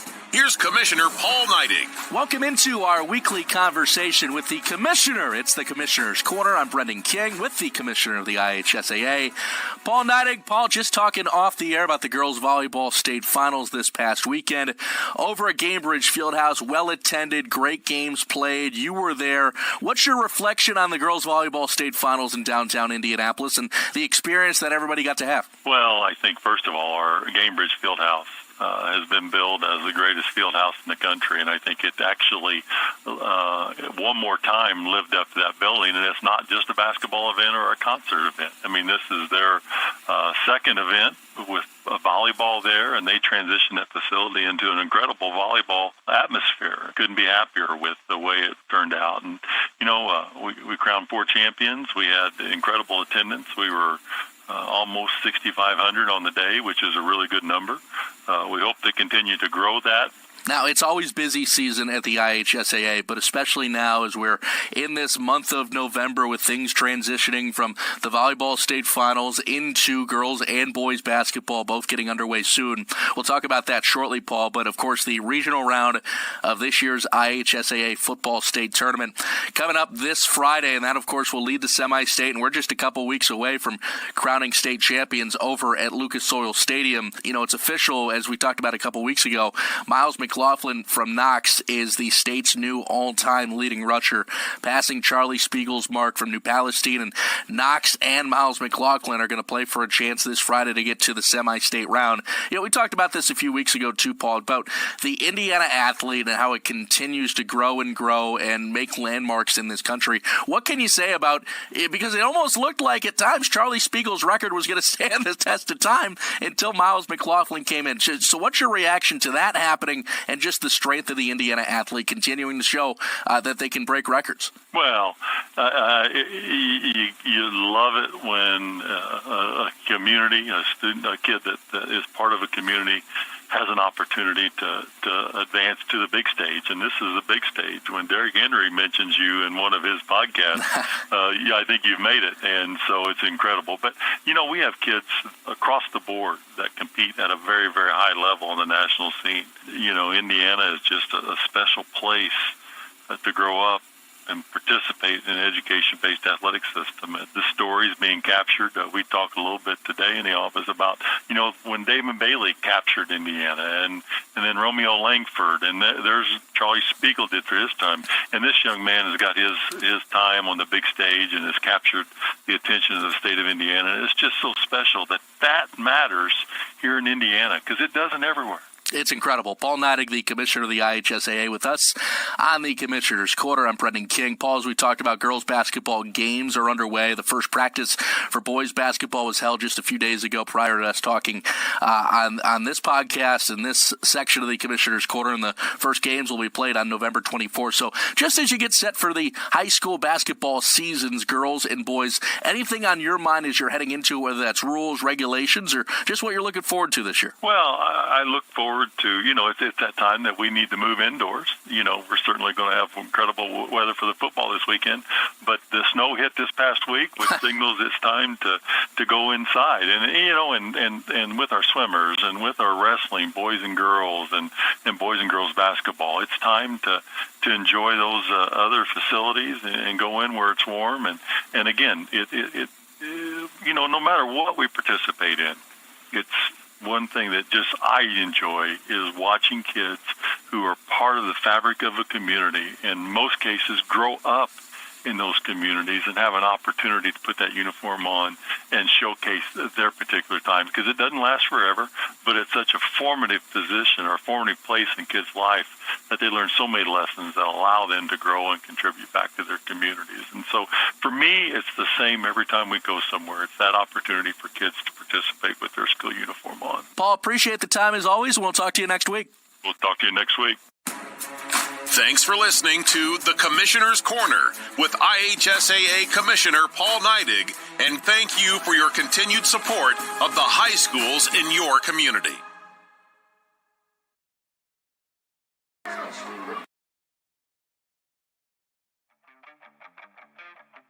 For 26 years, Armour Construction has been beautifying homes across Northwest Indiana. From expert roofing and durable siding to eye-catching custom copper work, Armour Construction does it all with the highest quality and integrity. Serving Lake, Porter, and LaPorte counties, trust the best exterior construction company in Northwest Indiana to protect your investment.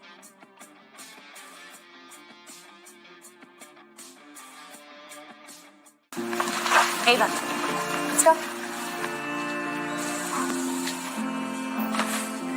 Try it on.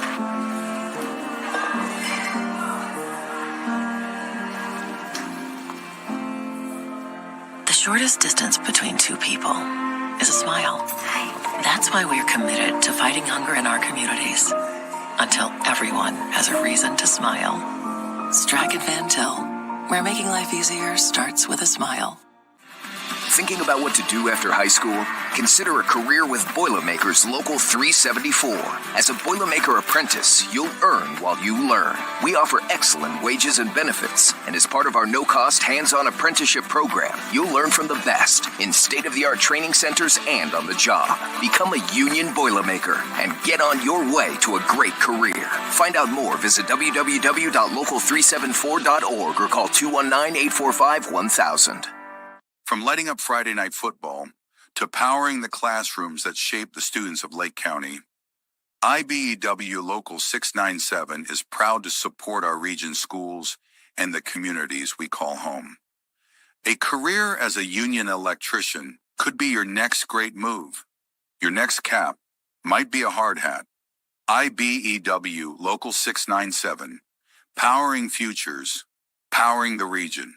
Four Seasons Mechanical proudly serves Northwest Indiana, providing quality, reasonably priced, reliable service. With a quality and comfort guarantee, the professionals at Four Seasons Mechanical offer a wide range of services in heating, ventilation, and air conditioning. Whether it's residential or commercial, Four Seasons Mechanical is there 24/7. To find out more, the website is fourseasonsmechanical.com or give them a call at 219-756-7020. Four Seasons Mechanical, your indoor air quality specialist. At American Testing Services, based in Hobart, Indiana, we specialize in NDT drone inspections and heat treatment services for local mills, fab shops, and facilities across the country.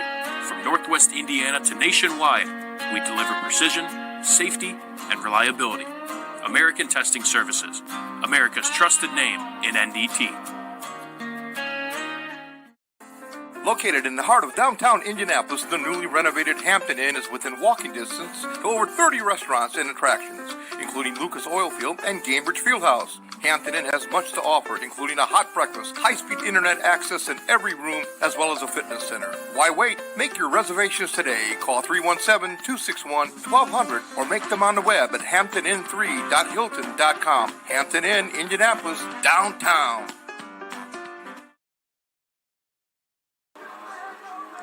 Welcome back as Armour Construction presents RSN Game Night, coverage of the IHSAA Football State Tournament right here on the Region Sports Network.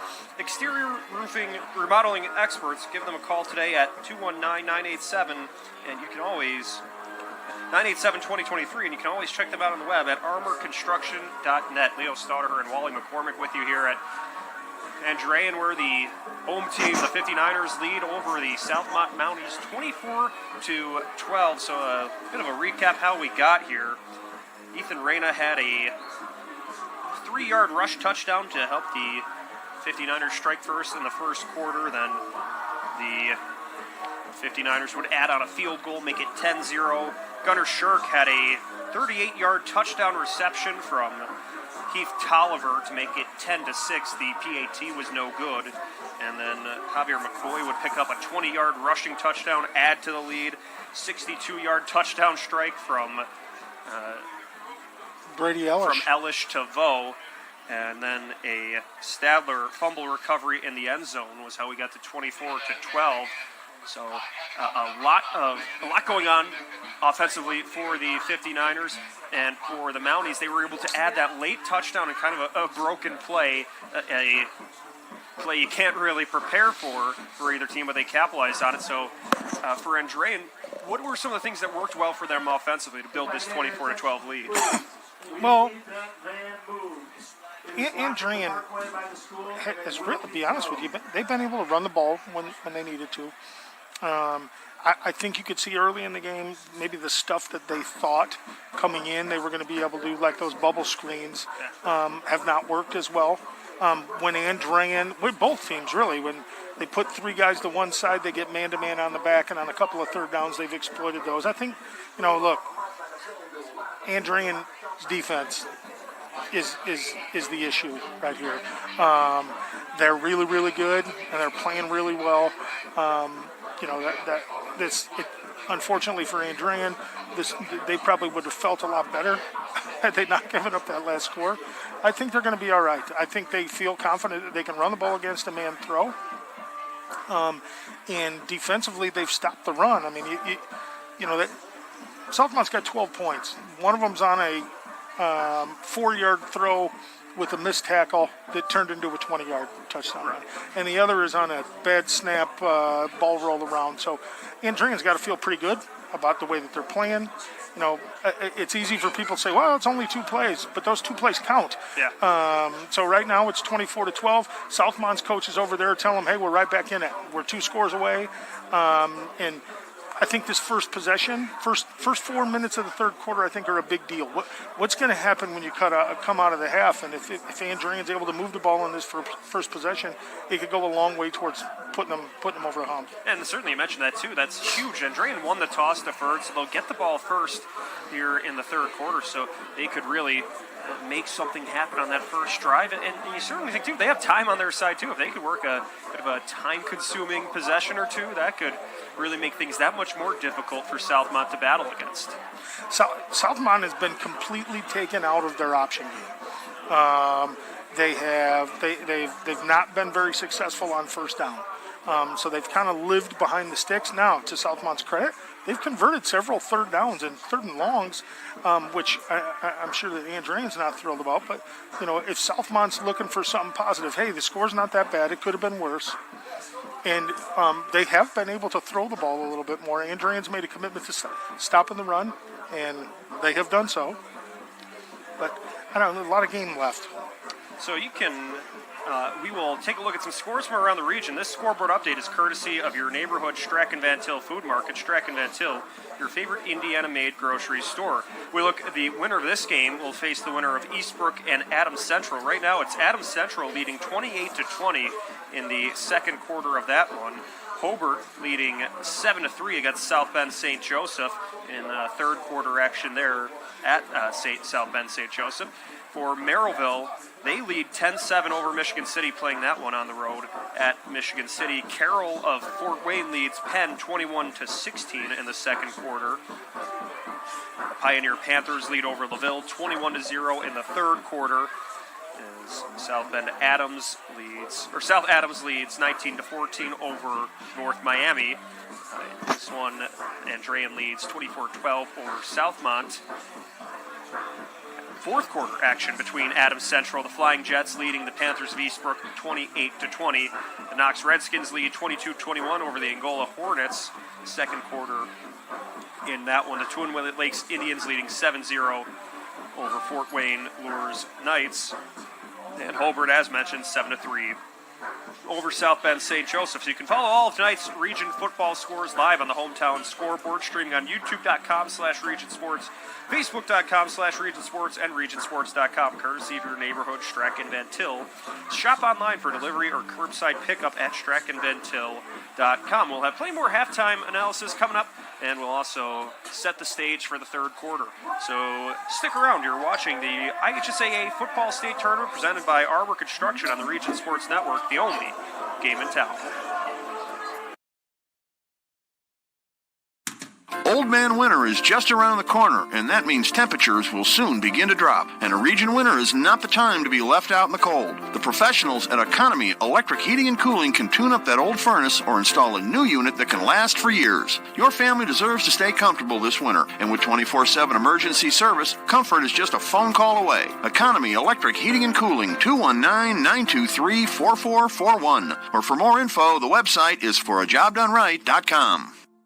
With offices in Munster and Cedar Lake, Ethos Dental Group offers a full scope of general and cosmetic dentistry with expertise ranging from porcelain veneers to dental implants, crowns, and bridges. At Ethos Dental Group, you're assured that Dr. Mark Stojkovic and his associates, Dr. Emily Hansen and Dr. Brian Douts, utilize the latest in technology. Check out ethosdentalgroup.com or call 219-595-3432 to schedule an appointment. Ethos Dental Group, dental care you can believe in. Earn while you learn from the best hands in the business. The Bricklayers Allied Craft Workers for Indiana, Kentucky Apprenticeship. That's right, this is a paid apprenticeship. I'm getting an education while learning a trade and getting paid for it. The thing that surprised me the most about this apprenticeship program is the respect I've received after the proper time and training. Classes start soon, so apply now. There are training centers throughout Indiana and Kentucky. We are the Bricklayers and Allied Craft Workers for Indiana, Kentucky Apprenticeship. The best hands in the business. When it comes to your money, you deserve more than just numbers on a page. You deserve someone who sees the full picture. Meet Mark Machnick, one of Northwest Indiana's most trusted accounting professionals. Whether you're running a business, planning for retirement, or just trying to make sense of tax season, Mark Machnick, located in Highland, makes it simple, personal, and believe it or not, painless. Contact Mark and his team today at 219-595-5290.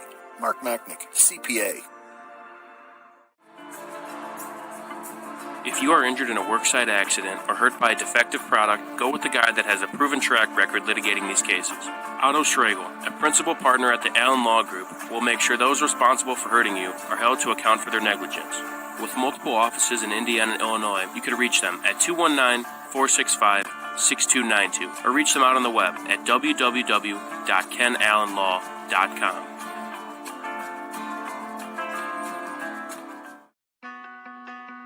Life isn't always loud. Sometimes it's the quiet moments that matter the most. Of effort, of a dream taking root. And behind those moments, there's trust. Thank you for trusting Centier Bank with those moments and making us a part of your story. Thank you for the opportunity to earn your trust.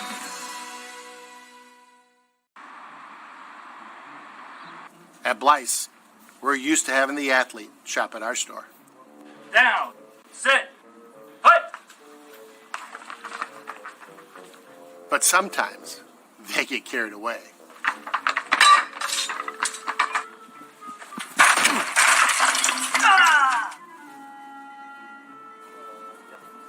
Blyce, this is where the athlete shops.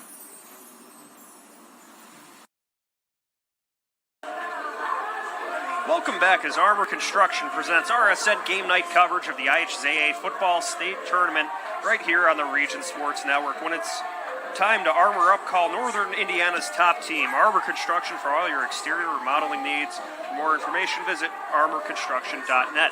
Leo Staudaher and Wally McCormick here as Andrean leads over Southmont 24-12 at the half. And as we mentioned, too, Adams Central leading over Eastbrook 28-20 in the fourth quarter. So not that you want to start scoreboard watching, but for both teams, there's obviously a reminder of what's at stake for the winner of that game, and you have some of the scenarios for what could happen. If Southmont was to win this game, they would be home no matter who they play. Okay. If Andrean wins the game, they would be at Eastbrook, who's currently losing in the fourth. And if Adams Central was to win, I believe we'd have a rematch of last year's semi-state. It would be right back here at Andrean. Andrean's got it's a great environment tonight, packed stadium. We just listened to Otis Day and the Knights. How could that be bad? It reminds me of when I coached here. My wife used to sit with Bill and Sandy Finn all the time, and they were so great to her, and we didn't know anybody, when we first, because we were only here a year. So I'd like to say a special thank you to the Finn family for taking care of my wife when we were here. But it's a packed house tonight. Visitor stand's full. Obviously, the visitors' bleachers at Andrean are smaller, but this home bleacher set is huge, and there's a lot of people here. Yeah, it's a rowdy atmosphere. This is a great environment for a game, too. Kind of one of those. So many great places to watch a game in the region, and this another one of them. This is a good atmosphere for a playoff football game. And you mentioned this is your first time watching a game here, so how does that compare being in the booth versus on the sideline? Ironically, I've never been in this booth. I don't know, it's different. It's exciting for me because there's 5 guys on the Andrean staff that played for me when I was here. One of their assistant coaches played for me at Portage. Kevin Doyle, who's been an assistant since the mid-'90s, got to be one of the only, he was an assistant with Ted, I think, and went to the state finals. And he was an assistant when I was here and we went to the state finals. And when St. Germain was here and they went to the state finals. And when Skinner was here and they went to the state finals. So for an assistant coach to be here for that long, that's pretty special. Yeah, it's a cool thing. Andrean's a different place. I worked in public school all the time. Andrean's different. The people here are very loyal to each other, and I really like how the students here support the other teams. And I don't know. It's one of those things where if they all feel like, hey, the public schools don't like us, so they're loyal to each other. They circle up the ranks and they're loyal to each other, and I think that's pretty cool. I saw probably 5 or 6 kids today that played for me, and that's over 20 years ago that they came back to watch the game and support some of their former teammates that's coaching. For some reason, Duke Lemire on the Andrean sidelines is Suns Out, Guns Out. It's apparently Sleeveless Friday on the Andrean sidelines. Yeah, I've noticed that. I wonder who... That's whose Duke. idea was that? That's Duke. That's what he does. A couple years ago when they won the state title, he was sleeveless the whole way through. Makes sense at the end of the year when you're playing in the indoor stadium in Indianapolis, but on a cold Friday night, that's a bit of a tougher decision. Hey, coaches are some superstitious people. Oh, yeah. We win a game, people are wearing the same socks, the same clothes, the same hat. If you lose the game, you want to burn it all and change the practice routine. So, good for Duke. The Four Seasons forecast, it is 58 degrees and partly cloudy here in Merrillville. So, that is the weather for the Suns Out, Guns Out coaches on the sideline with no chance of rain or snow as we saw earlier in the week. So, good conditions for that. As we're getting ready for the third quarter between 59ers and Mounties as they break the huddle and get ready to take the field. The 59ers will be receiving the kick as they won the coin toss and elected to defer. And at the conclusion of tonight's game, we'll name the Boilermakers Local 374 Blue Collar Player of the Game, brought to you by Boilermakers Local 374. All kickoffs are presented by Quintel Incorporated. Quintel Incorporated, handling jobs of all sizes throughout the country since 1994. It was a fun first half. We'll see what the second half has in store. For each team, what are a couple of your keys for the second half? Well, if I'm Southmont, I need to do a better job on first down offensively. and their base run game has gone nowhere for them. So I look to them to do some different things on normal down, first and 10, second and long. If I'm Andrean, keep doing what you're doing. That as much as coaches, you like to scheme and draw a bunch of stuff up in the dirt during the week of preparation. Once the game time comes, you are what you are, and that's a downhill power counter running team that throws the ball when they want to, not when they have to. So we'll see. We're 2 quarters away. So the Mounties ready to try to drive this kickoff back. Southmont in their gray helmets with scarlet face masks, white jerseys, scarlet numbers, big bold font for those numbers, scarlet stripes on the sleeve, white pants with scarlet stripes. Andrean in the old gold helmets, red face masks, red jerseys, red pants, white numbers on those jerseys. The kick sails high. Jones will catch it at the chest, looking to take it upfield on the right side. Cuts to the left. He's got room downfield, crossing the 45 to midfield. 40, the 35, Jones still going. 25 and 20, 15-10. Jones will take it to the house. Tyler Jones starts off the second half with a kick return touchdown. So much for momentum, huh? That's a huge start in the half, and you could tell that the body language of the Southmont guys is not great right now. Gavin Jones takes the kick return to the house. 30-12, Andrean leads. That's how you want to start the second half, with the lead in front of your home fans as well. Alvarez gets ready for the PAT with the 59ers leading. He will look to put the exclamation point on that kick return. Ellish with the hold. The snap, the hold, the kick, all true to form. Make it 31-12 for Andrean. They start off the third quarter with a big kick return from Jones. You're watching the IHSAA Football State Tournament presented by Armour Construction on the Region Sports Network, the only game in town.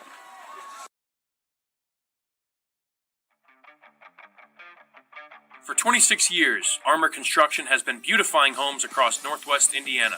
From expert roofing and durable siding to eye-catching custom copper work, Armour Construction does it all with the highest quality and integrity. Serving Lake, Porter, and LaPorte counties, trust the best exterior construction company in Northwest Indiana to protect your investment.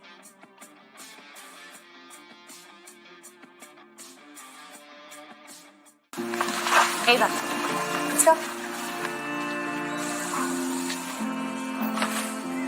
Try it on.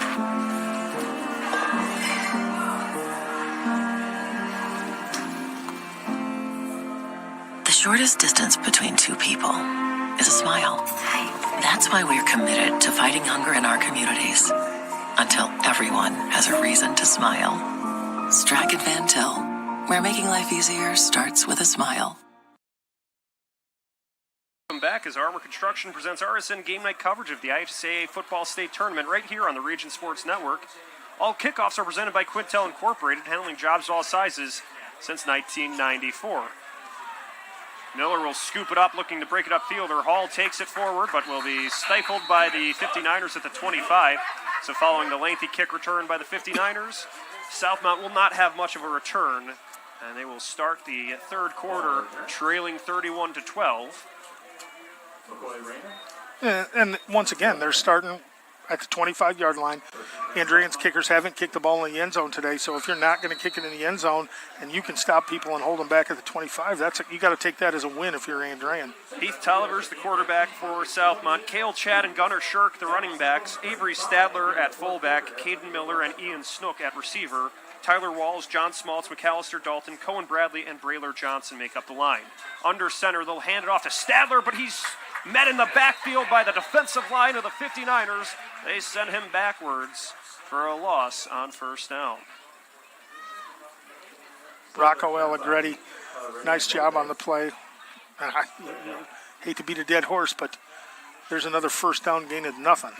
The defensive line for the 59ers, led by Landon Murray, Jaden LaFay, and Rocco Allegretti. Javier McCoy, Vinny Zappan, Ethan Reyna, and Christian Gavin play the linebackers. Brady Ellish and Gavin Jones at corner. Mitchell Myers and Bruce Morehouse at safety. Tolliver in the pistol. Stadler behind him. He drops back to pass. Pump fakes. Lets one fly deep to the right side. It will be past the receiver downfield. He was looking for Miller. It falls incomplete. Yeah, the way Andrean's playing that trips, it's man-to-man back on the backside, and the receiver's really, really big. Tried to run like a little stutter and go or a hitch and go, and the corner for Andrean, number 4, Brady Ellish, did a really nice job. So the incompletion brings up 3rd and 10 for the Mounties. 10:55 to play in the third quarter.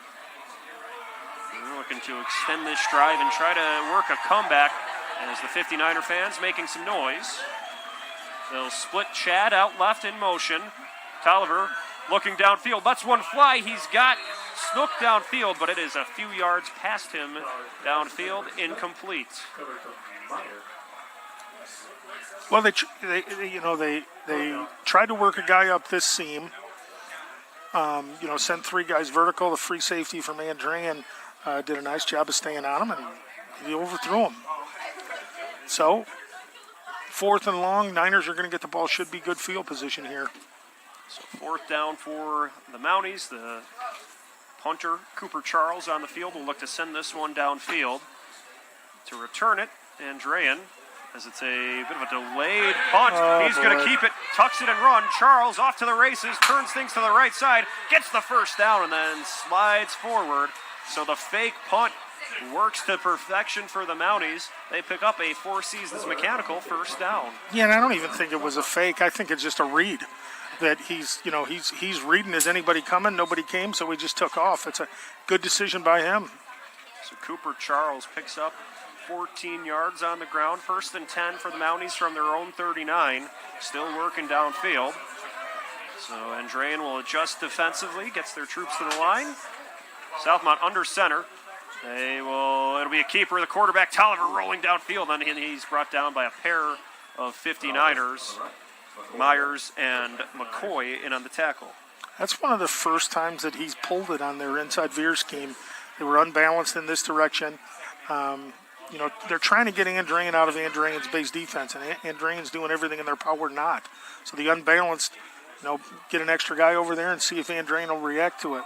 Tolliver averaging about 52 yards per game on the ground. We haven't seen him running too much tonight. We'll see if that changes in the second half. 2nd and 7. They hand it off to Stadler to the right side of the line. They will be brought down by a group of 59ers. The forward progress might have helped him pick up a yard. But the left side of that defensive line for Andrean was able to halt the momentum from Stadler. Yeah, and they lined up in the same formation, right? Unbalanced this direction and tried to see if Andrean would overcompensate after, maybe some success on first down and slant this direction, and nothing doing on the weak side. He's able to pick up 2 yards there, making it 3rd and 5 for Stadler. Averaging about 141 yards per game on the season. They've been able to contain him, though, tonight. Now we see Tolliver in the pistol with Stadler behind him. Tolliver dropping back to pass. Lets one fly downfield. He was looking for Chad, but it falls incomplete into the Andrean sideline. And this will bring up 4th and 5. Yeah, they sent the 2 outside guys on post routes and wheeled the 3rd guy up the sideline. And he had a couple steps on Javier McCoy, but the quarterback overthrew him. And so we think they're going to punt. We'll see what this one ends up being. I'll bet Andrean doesn't set up a return this time. Yeah, they will probably be more cautious this time, knowing that Charles could keep it and run if he sees the opportunity. As the incompletion makes it 4th and 5 from the 44. This time, Charles, it's blocked by the 59ers. Reyna has it. It squeaks out of his hand. Or now Reyna is on the turf. Both teams are fighting for it. Both teams are pointing, saying they have it. Doesn't matter. It was blocked by the 59ers. Ethan Reyna was battling for it. We'll see where it's spotted. Even if the Mounties recover it, it'll be short of the first down. Wow. Yeah, and you wonder if they're going to determine that Ethan Reyna, it looks like they did. So it appears to me that they believe that Ethan Reyna had possession and then fumbled. Without having instant replay, I don't know. So another weird punt situation that comes up, and now Southmont still got the ball. quite the special teams performance early in the third quarter. A kick return, we'll call a fake punt, a punt read, we'll call it, and a blocked punt. So Southmont will have the ball.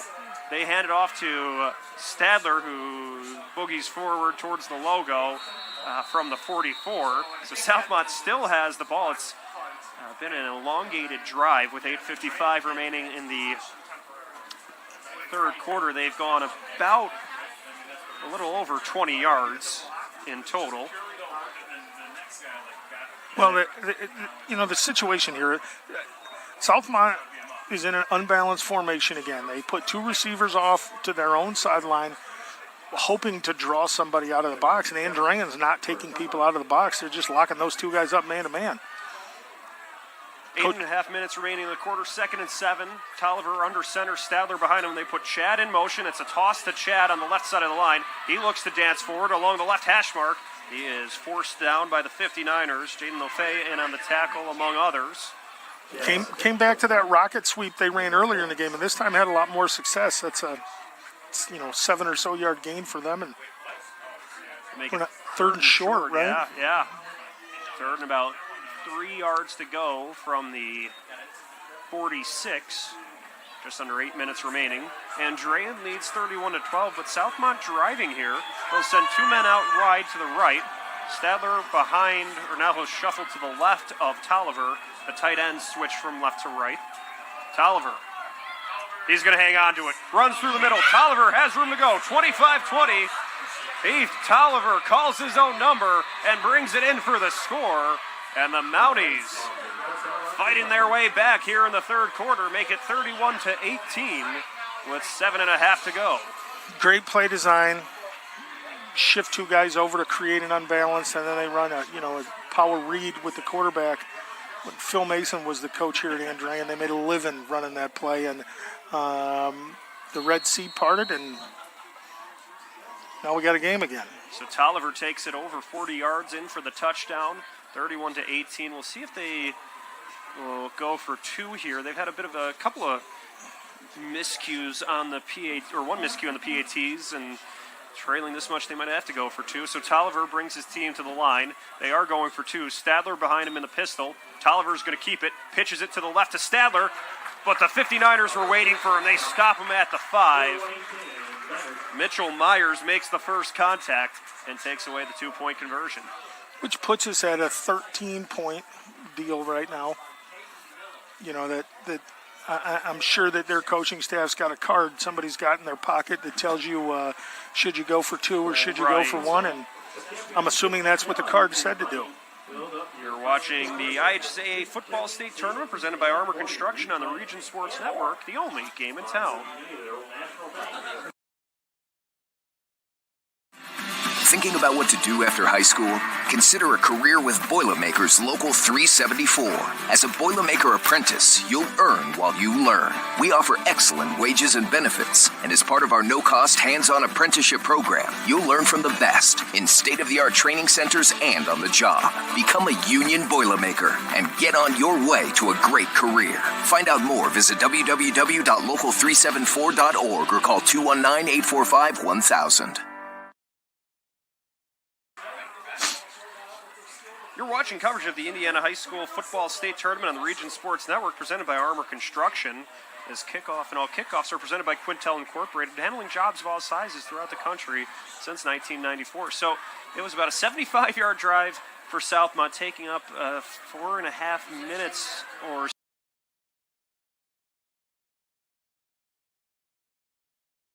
so. And unconventional at that, there was a fake punt, a blocked punt that ended up turning into a score, and then a long quarterback keeper for a touchdown, but it results in 6 points, and the Mounties hanging in there. Now on the kickoff, it's a line drive to the right side. Jones lets it roll, picks it up inside the 10. They'll recover, looking to step back, but then he is wrapped up and brought down. The Mounties don't let him take a lengthy return there. Good job on the return coverage by Anthony Badillo to stop Jones inside the 20. Southmont's got a little more pep in their step right now after that score. It's going to be a big drive for the Andrean offense right now. let their defense get a breather, let their defense look at some film. Yeah, this is the first time now we've seen the Andrean offense in the second half with 7:25 remaining in the third quarter. Jones had the kick return touchdown and then a lengthy scoring drive by Southmont. This looks like power read right back at you. So in the shotgun, they'll hand it off to Stovall. Ellishin at quarterback. Stovall, though, on the carry, takes it about a handful of yards upfield before being fought down at the 25. A good run there by Brady Stovall to start this drive. It picks up about 7 yards. Yeah, Stovall's got a good burst. They run the outside zone. He sees a little seam and attacks it. Second and short's where you want to be. 2nd and 2 from the 26. Ellish breaks the huddle. 3 receivers to the right. And in the shotgun, he'll hand it off to McCoy. McCoy battling forward, shakes off one defender, still going at midfield. McCoy angled out of bounds. A lengthy first down pickup. It'll look like it'll be about 27 yards on the ground for Javier McCoy. Secures the Four Seasons Mechanical first down. Brought to you by Four Seasons Mechanical in Merrillville. Javier McCoy's different. If you look at Andrean's season stats, he doesn't have a lot of rushing yards, but part of that was dealing with some injuries during the course of the season. He's a good back, and they have a collection of good running backs, but McCoy's different. He's a sophomore, too.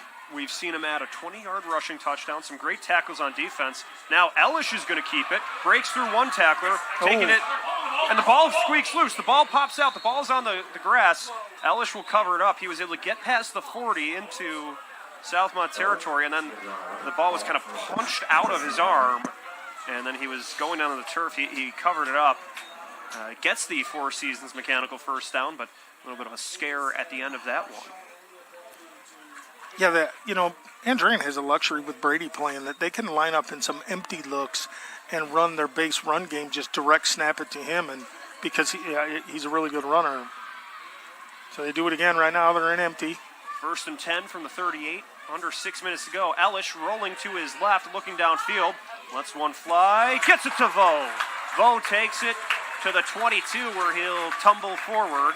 It's enough for the first down. A Four Seasons Mechanical first down. That's one of Andrian's favorite concepts, a flood route. Number one receiver clears out. Tyler Vo in the slot. The second receiver runs about a 10, 12-yard sail route. And somebody coming out of the backfield on a shorter one. And Brady Ellish makes a good read. Good baseball player. He throws on the run really well. And Niners are in business. 17 yards through the air from Ellish to Vo. 1st and 10 from the 21.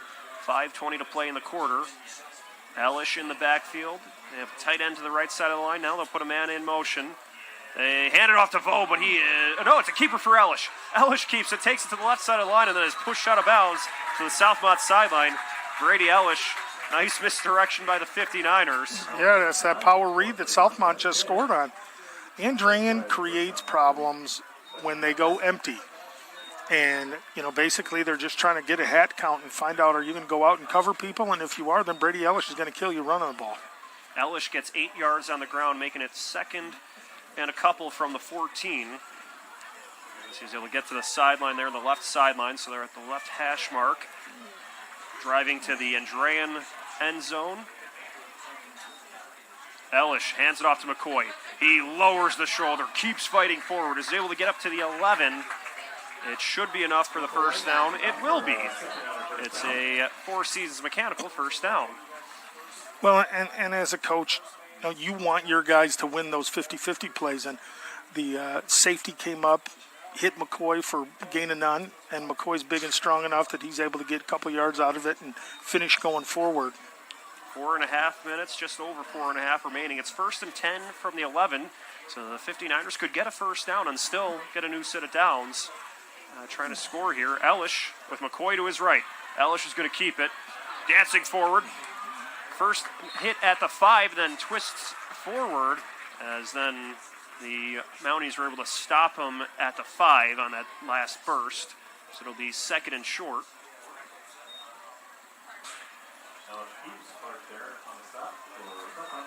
Second and 4. 2nd and 4 for Ellish And the 59ers from the 5. Elish will have Stovall behind him. 2 tight ends on the field as well. Hands it off to his running back, Stovall, looking to follow the lead from his blockers. There's a pile up near the goal line. Is he in? He is. It's a 59er touchdown. Brady Stovall helps the 59ers answer back. They lead 37-18. Yeah, and Andrean brought in 2 fullbacks, put them at wing on the same side, and what it does is it enables them to pull those 2 instead of pulling their linemen, knowing that Southmont's going to have a lot of bodies on the line of scrimmage. So the Andrean offensive line does a good job of down blocking everything, and you get a hat on a hat, and a successful play for Andrean. So after the Mounties pick up the touchdown, the 59ers answer right back, leading 37-18, awaiting this PAT. They're going to bring, looks like Elish will be in the huddle. He normally holds, so we'll see just what they end up doing here with the personnel. It will be a 2-point conversion attempt. So the 59ers going for 2. Elish, lone man in the shotgun. Stepping back in the pocket, he's got pressure. Looking left, gets it to Stovall, who brings it in. Tough play to defend. They bring Stovall lined up on the right side, brought him behind the line of scrimmage over to the left. It's tough in man-to-man to get through all of those bodies, and Andrean's able to get 2. So the 59ers making a 39-18 lead in the third quarter. You're watching the IHSAA Football State Tournament presented by Armour Construction on the Region Sports Network, the only game in town. Thinking about what to do after high school? Consider a career with Boilermakers Local 374.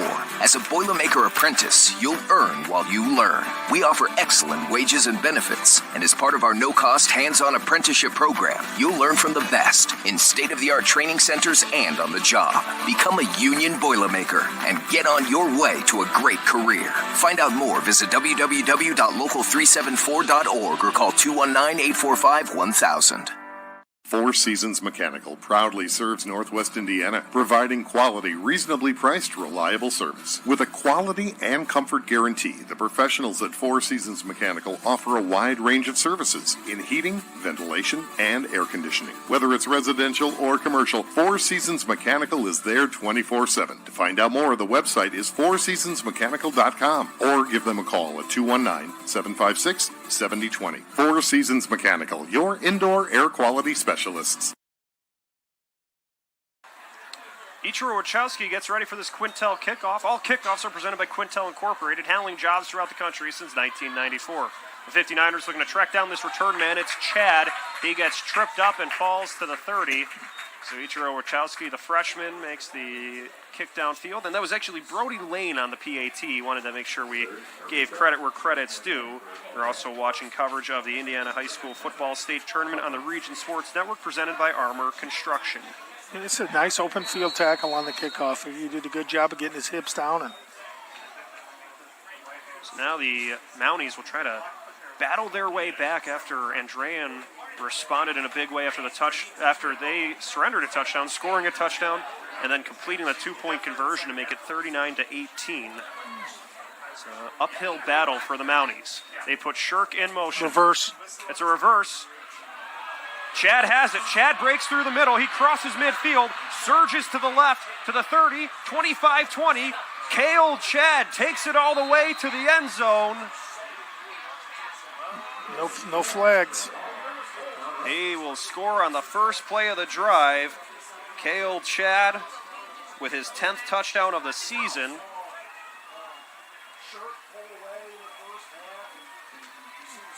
Yeah.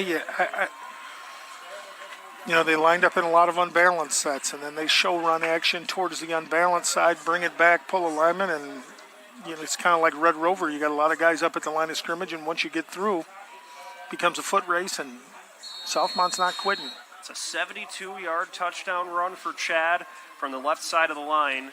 Makes it a 39-24 score. This time the Mounties will try to kick the PAT, or we will have a whistle halting everything.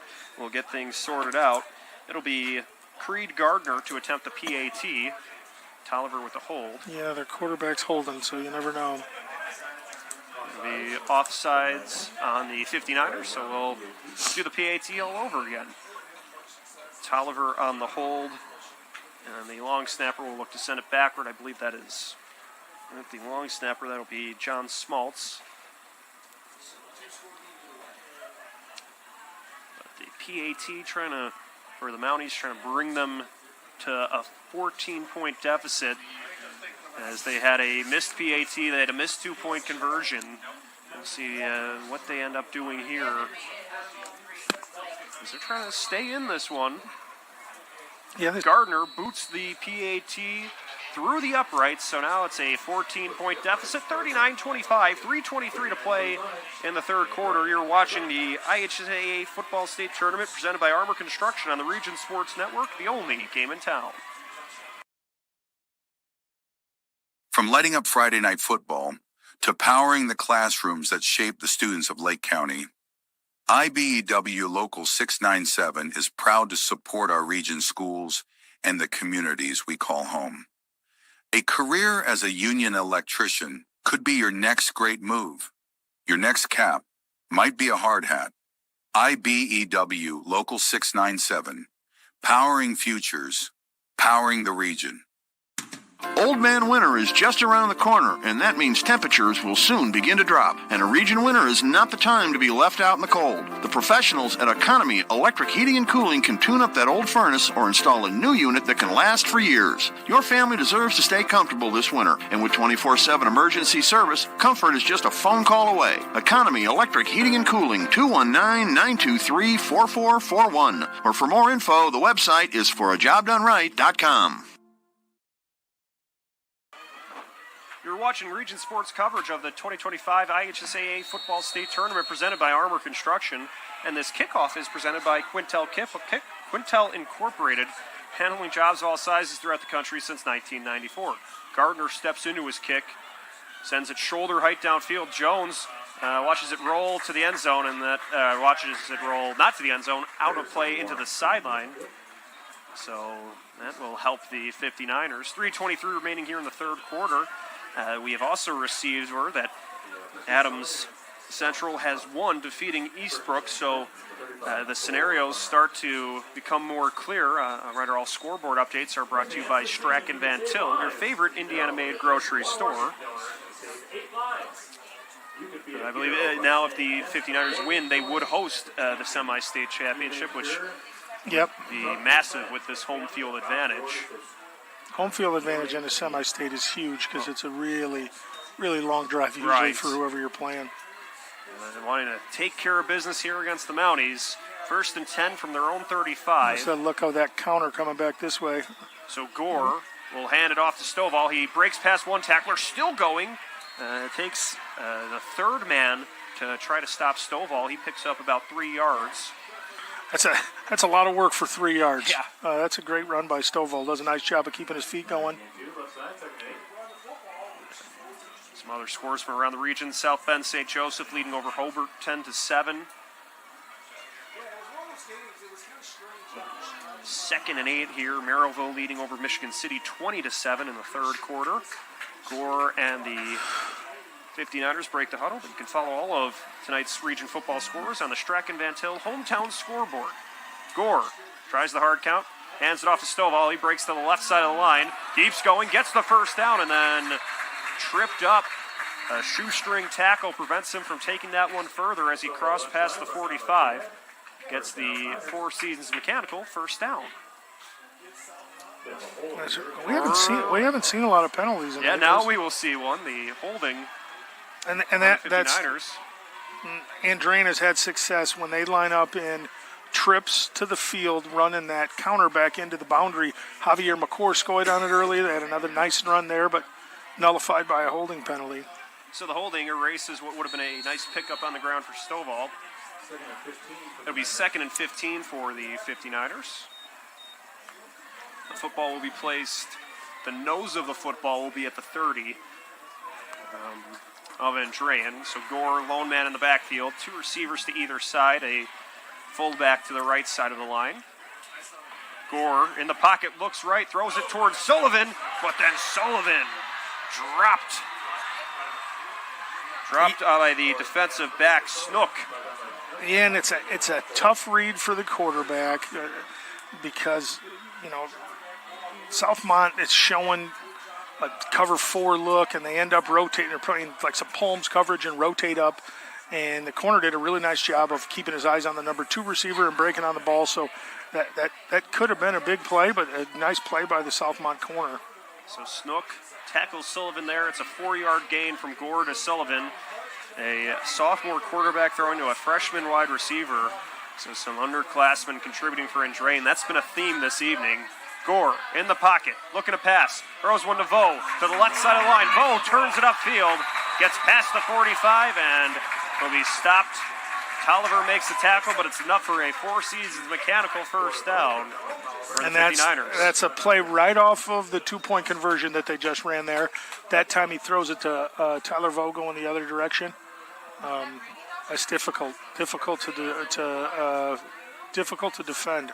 Vo was on the right side of the line and then was cutting through the middle and took it upfield to the 48. Gore on first down, hands it off to Stovall. He stiff arms past one defender, spins through another, keeps pushing forward. Stovall's tough. Where eventually the Mounties stop him, but he broke about 2 tackles before then.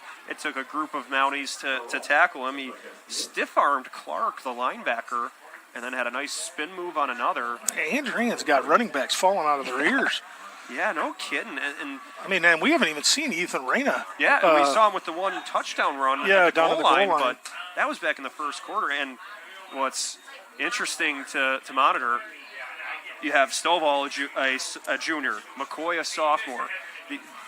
These guys that could be back, will be back for next year, helping carry this team to regionals. Tyler Vo's a sophomore. Right. Another handoff to Stovall. Dylan Gore's a sophomore.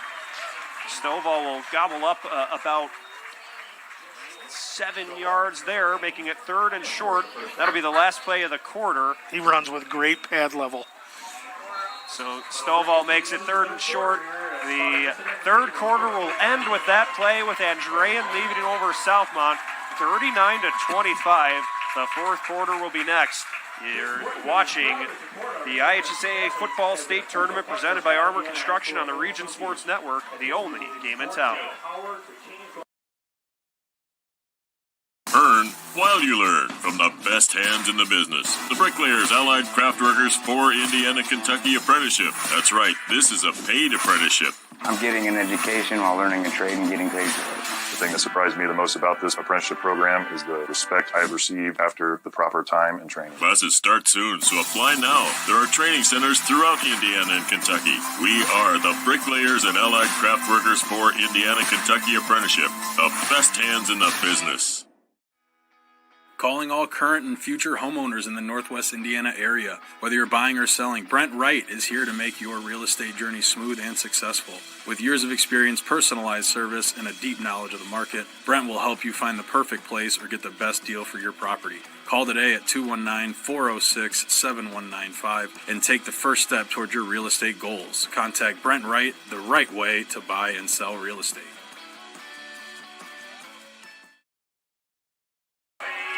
You're watching the IHSAA Football State Tournament presented by Armour Construction. As on 3rd and short, they'll go to the tush push, looking to plunge Gore forward. The official on this sideline's giving if they take his spot, it's going to be a first down. So Gore followed the lead from his blockers as he looked to try to drive forward. Was it enough? What I don't understand is why aren't we going to measure this? It appears to be 4th and very short. So it's 4-down territory. They've entered 4-down territory presented by Four Seasons Mechanical in Merrillville. Gore will head under center. He's got a crew of blockers in the backfield with him. Gore takes it forward. The pile keeps going. Gore has enough for the first down. Dylan Gore earns the Four Seasons Mechanical first down.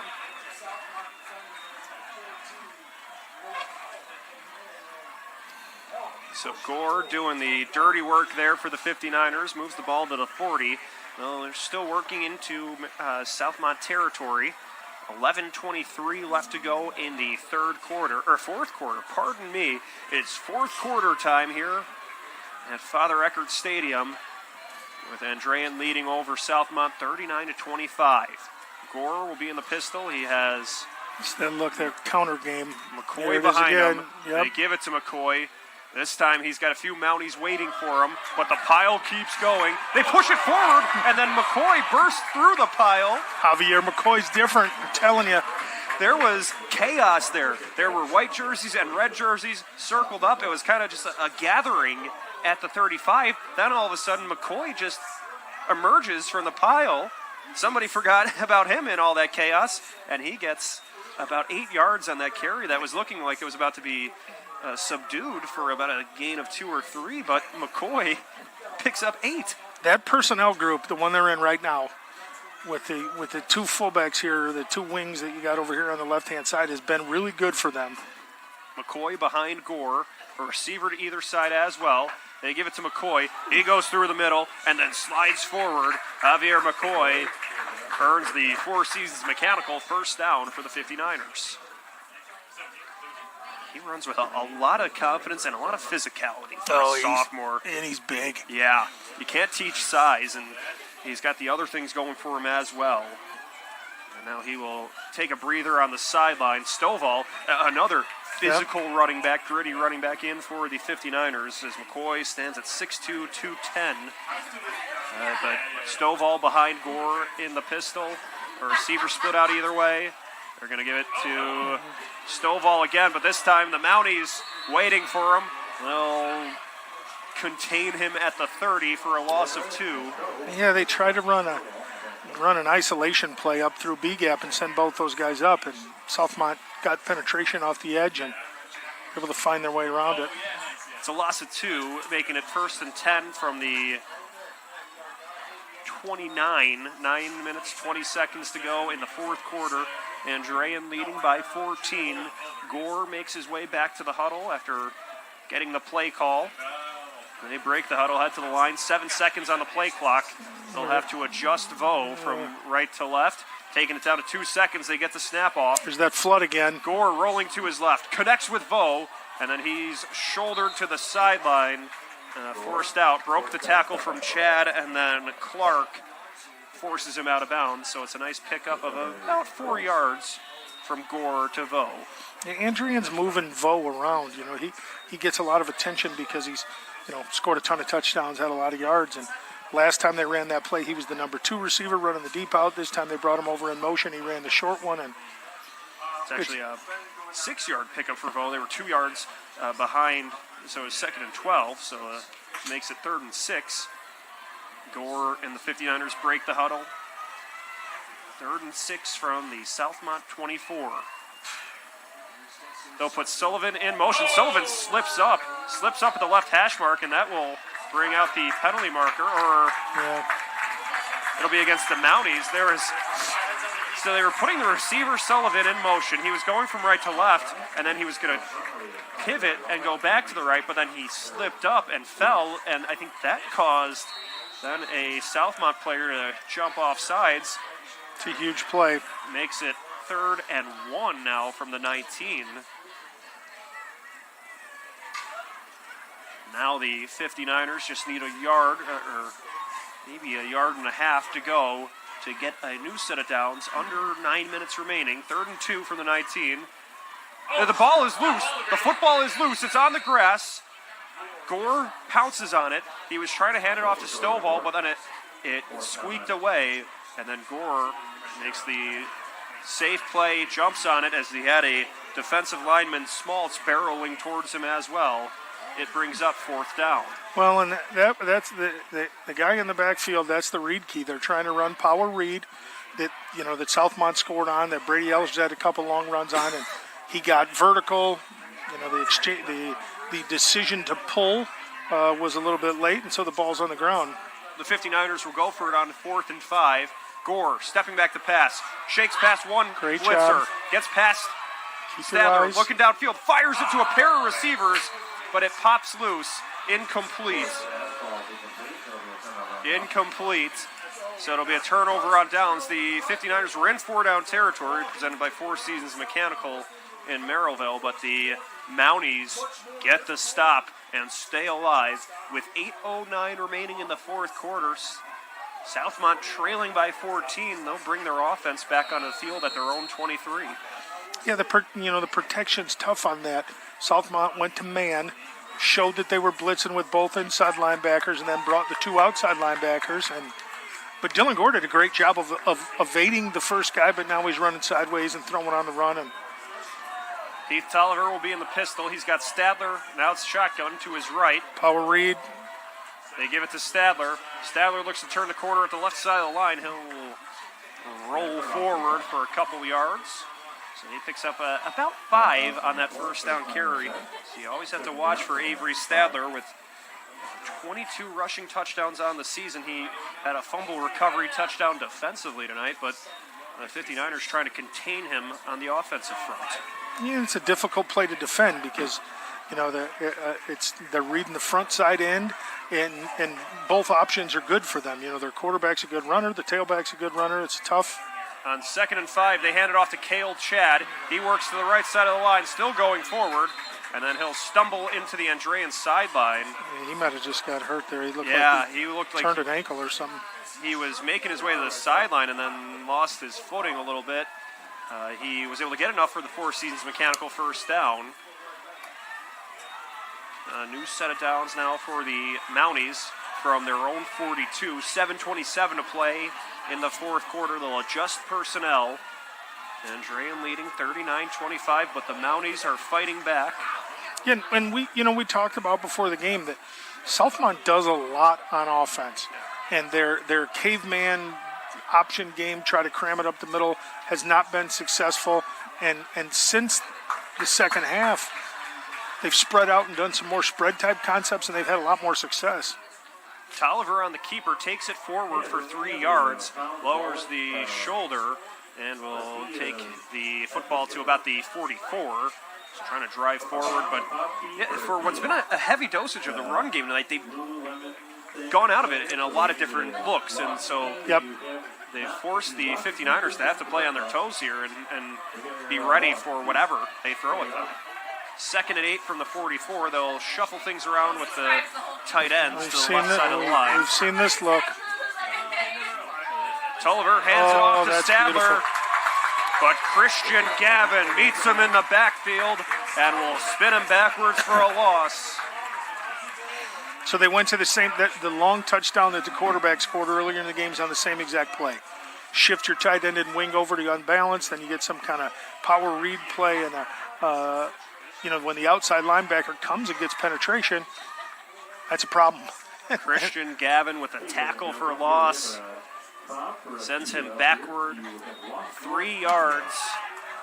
3rd and 11 now with 6 minutes and 9 seconds to play in the fourth quarter. The Andrean fans making some noise. Tolliver heaves one downfield to the right. It will sail into the sideline, incomplete. Now it brings up 4th and long. You can't say enough. I met Brady Ellish in the summer when we scrimmaged him.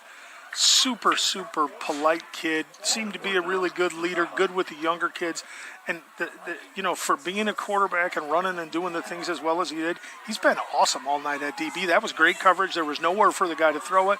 And the receiver for Southmont, 6'3". Brady Ellish isn't a big guy, but he's a really good player. The Mounties going for it on 4th and 11 from the 41. They'll have Tolliver under center. They put a back in motion. It's a toss. The back will throw it downfield. He's got Chad downfield, but it's intercepted. Mitchell Myers heaves it out of the air. He takes it past midfield, still walking down the sideline, and then he is forced out of bounds. But Mitchell Myers on the interception takes it away and then carries it upfield, giving the 59ers favorable field position with a turnover.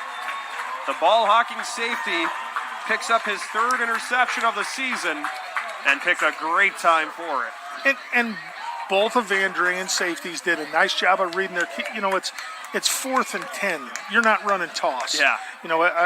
But that's what they elected to go with, and Andrean's safeties were disciplined enough to stay back. And so they had Miller try to throw it downfield. He is the backup quarterback too. So on the toss, he tried to throw it downfield looking for Cale Chad, but Mitchell Myers won that battle with the interception, took it to the opposing 41, so nearly a 20-yard return on the touchdown. First new set of downs for the 59ers. They hand it off to Stovall, and he dives forward to the 20. Picks up about 4. I can't get over the running backs for Andrean. I mean, what they have at least 3-4 different guys play, and they're all a little bit different, but they're all really good. So I believe that's there have been at least 4 different 59ers to score a touchdown too. This has been a group effort too. Different quarterbacks, different running backs, but the team has been prevailing here. And now 2nd and 5 from the 21. Play action. Ellish rolling in the pocket. Looks downfield just through the hands of Vo. Incomplete. So they try a little play action bootleg. I think he had Tyler Vo, and he's throwing on the run and just overthrew him a little bit. But it stops the clock. At this point, you're still 2 scores ahead. 5 minutes remaining in the fourth quarter. It'll be 3rd and 7 for the 59ers from the 21. They'll look to get it to the 14. Ellish breaks the huddle. And he'll have Vo beside him in the backfield. They'll put Vo in motion. Ellish is going to keep it. Takes it through the middle. Still working. Passes the 20. Passes the 15 and then gets tripped up. So Brady Ellish, with some leg work, gets it done for the Four Seasons Mechanical first down. Yeah, great play design. Empty out the backfield with your running back. Show a little fake that you're throwing a bubble screen, and then run a quarterback trap. That's a good scheme by the Andrean guys, and that was a big down. You can stay with us after the game when we'll name the Proud to Be Union play of the game presented by Ironworkers Local 395. Go to ironworkers395.com to start your future as a union ironworker. 1st and 10 from the 12. Ellish in the shotgun. McCoy to his right. McCoy's going to lead the way with the block. Ellish keeps it. Ellish hot puts it to the 5 and then still going forward, tackled by his quarterback counterpart Tolliver, but he'll bring it inside the 5. And it'll be 2nd and a yard for the 59ers. Brady Ellish picks up 9 yards on the ground there. 2nd and 1 from the 4.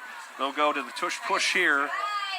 Ellish under center, diving for the end zone, and he gets it. Brady Ellish will add to the Andrean lead, 45-25, with 3:48 remaining in the fourth quarter. Ellish adds another, his 6th rushing touchdown of the season. That's big. 3:48 to go. So now the 59ers leading by 20, awaiting the extra point from Alvarez. Trying to add to what's been a solid night. Now the 5th different 59er to score a touchdown. Or actually, with the kick return, makes him the 6th different 59er to score a touchdown. Sharing the wealth a bit. Yeah, 46-25. Andrean leads. You're watching the IHSAA Football State Tournament presented by Armour Construction on the Region Sports Network, the only game in town. When it comes to your money, you deserve more than just numbers on a page. You deserve someone who sees the full picture. Meet Mark Machnick, one of Northwest Indiana's most trusted accounting professionals. Whether you're running a business, planning for retirement, or just trying to make sense of tax season, Mark Machnick, located in Highland, makes it simple, personal, and believe it or not, painless.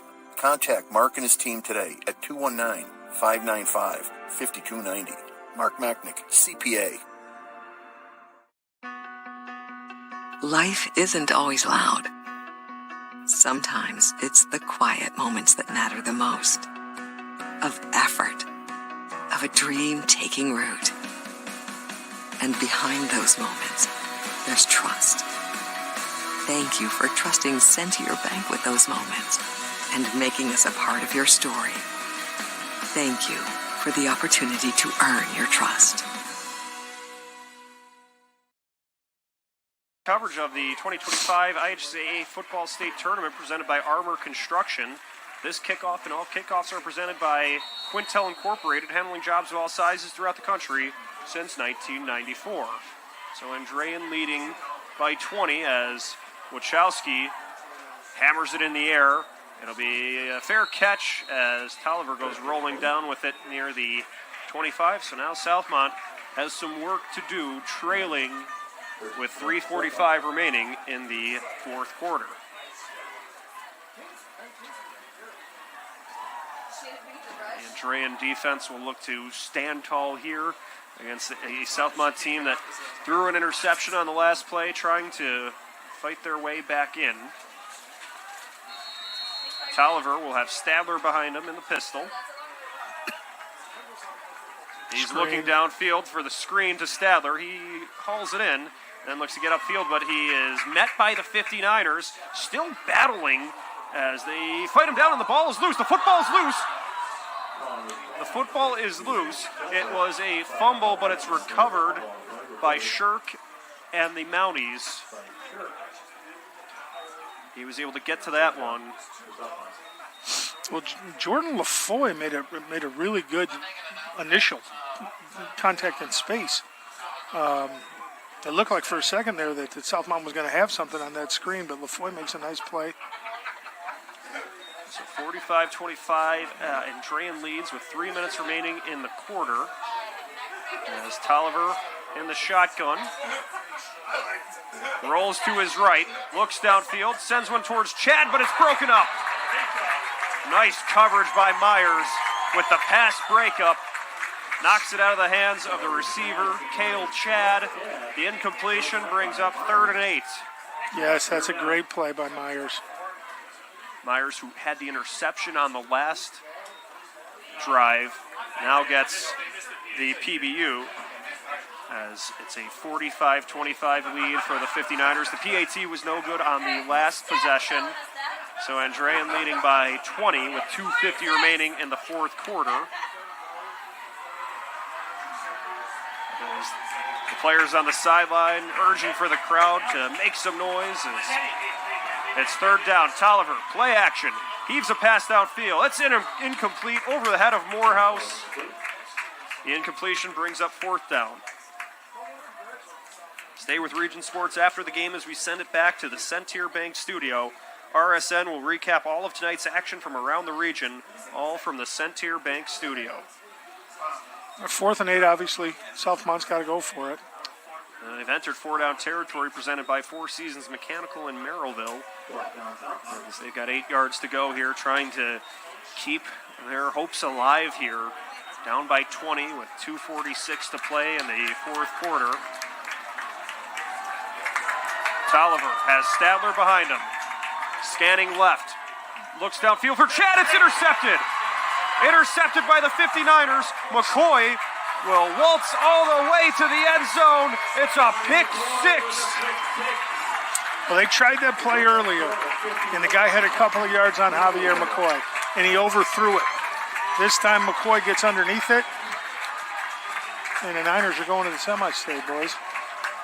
The interception and the ensuing return from McCoy for the touchdown makes it a 51-25 lead for Andrean with 2:36 remaining in the fourth quarter. Javier McCoy, what a play. With what I believe is, if the stats are correct, his first interception of the season. And the pick 6. 2:36 remaining. The PAT from Alvarez is high and through the uprights. It's now a 52-25 lead for Andrean with 2:36 to play in the fourth quarter. You're watching the IHSAA Football State Tournament presented by Armour Construction on the Region Sports Network, the only game in town. Flip the switch, a light turns on. Press the button, machines and instruments come to life. Touch the screen, communicate with the world.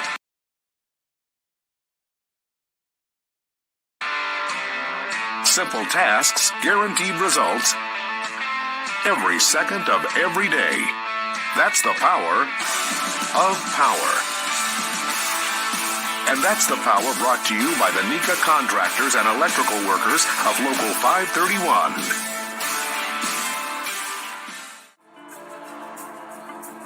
If you are injured in a worksite accident or hurt by a defective product, go with the guy that has a proven track record litigating these cases.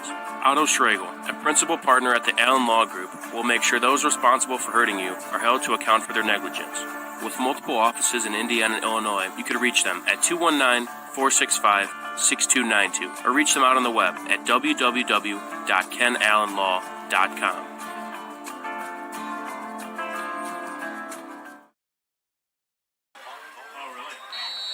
Welcome back to coverage of the 2025 Indiana High School Football State Tournament presented by Armour Construction right here on the Region Sports Network.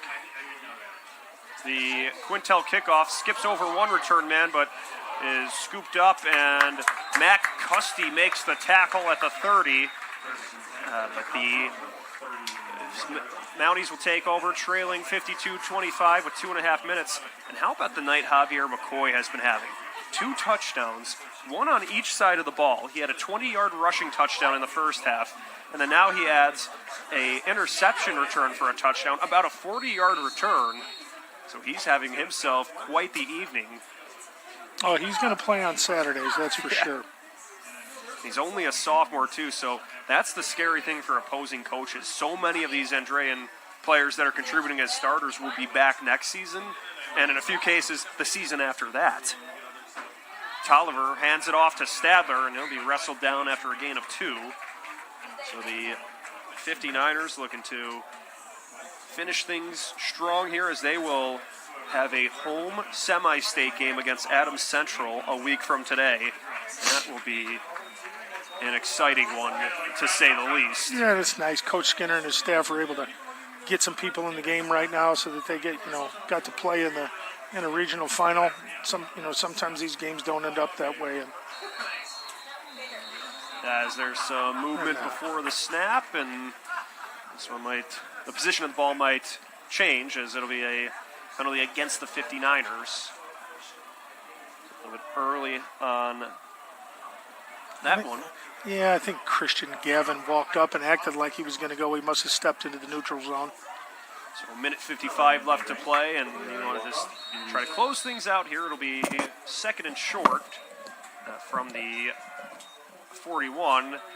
Stadler takes it, and he'll be brought down by a group of 59ers. But for Andrean, they're 12-time regional champions. They're about to make it 13, as we're about a minute and a half or so from the completion of this one. So looking to make it back to the semi-state round after falling last season to Adams Central. And now Tolliver in the gun. Stadler had to depart after losing his helmet. Throws one downfield. It's tipped and falls incomplete. That looked like it was Lane who was able to punch it away.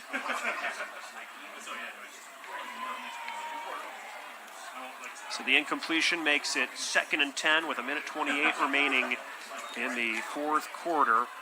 The 59ers kind of one by one bringing some of the starters off the field to a bit of a curtain call for some of them, as we see lots of happy humans on the sideline for Andrean. Tolliver's going to keep it, looking to dance forward past the 45, but the 59ers will minimize what he's able to do there. It's a pickup of a couple with a minute and change left to play.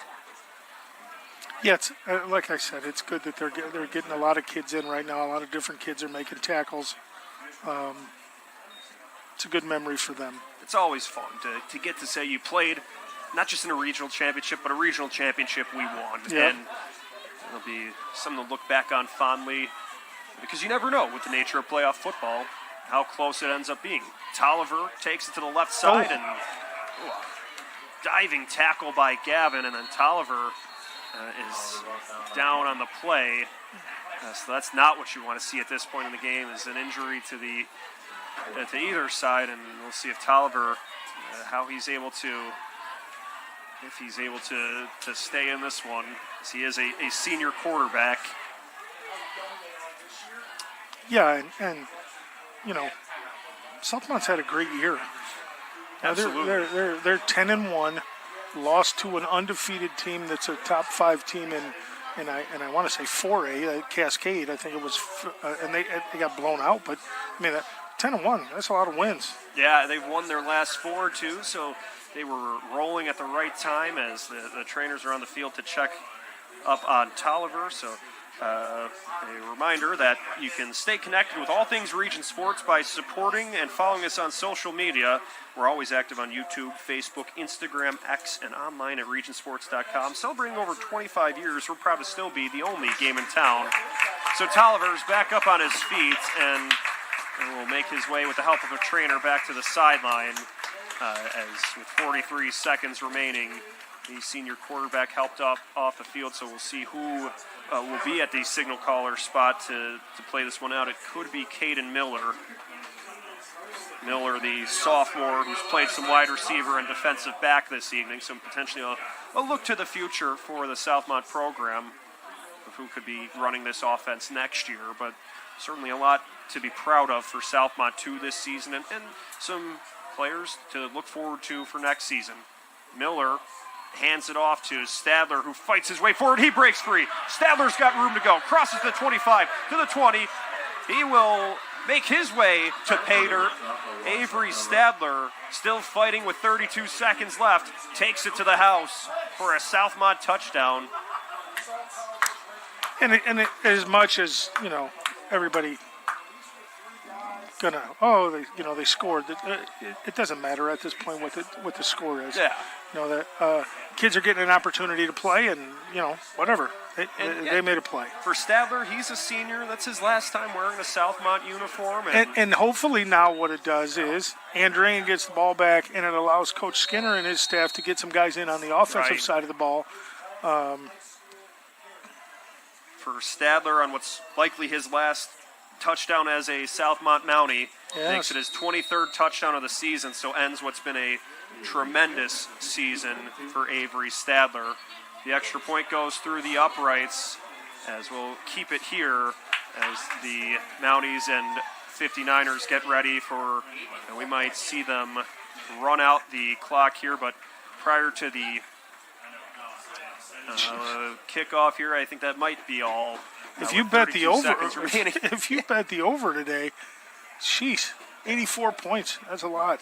Yeah, just before the extra point, that made it, 83, and then the extra point makes it 84. That is quite a high-scoring game, and a lot of that here in the second half, too. The third quarter alone saw all kinds of touchdowns, and kind of checking off your bingo card, too. We saw the fumble recovery defensively for Stadler. We saw a kick return touchdown.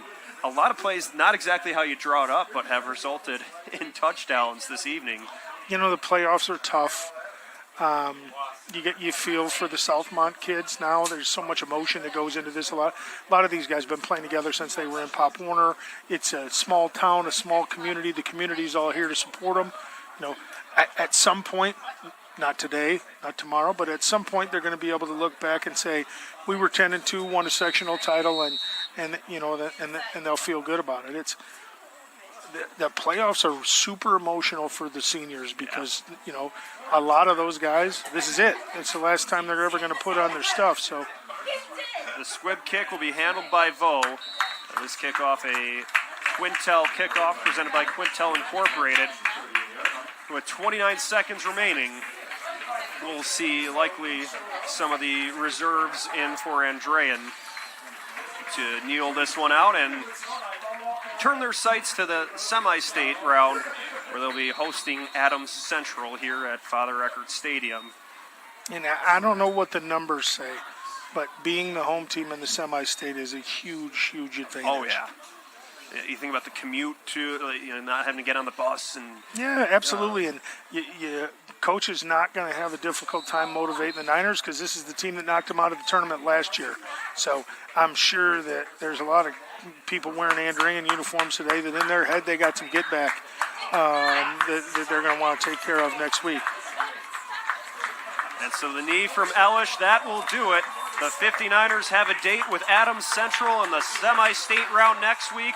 Their win streak goes to 11 as their road to Indianapolis continues with a final score of 52-32, winning over Southmont.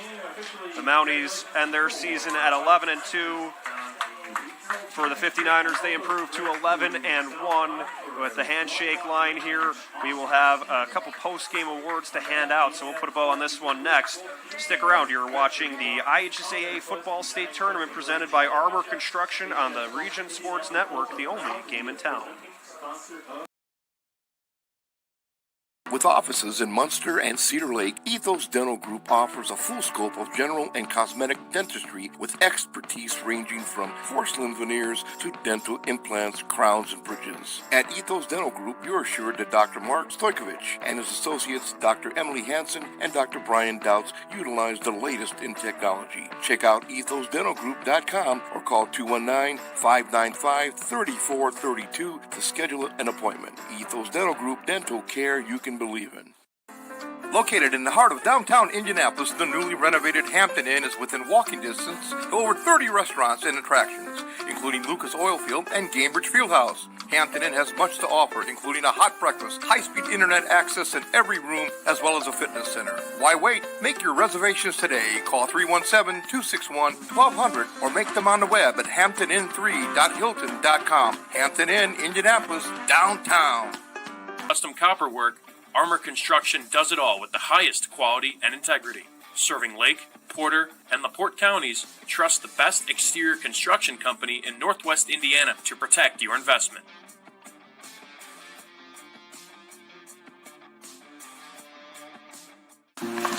Ava, let's go. Try it on.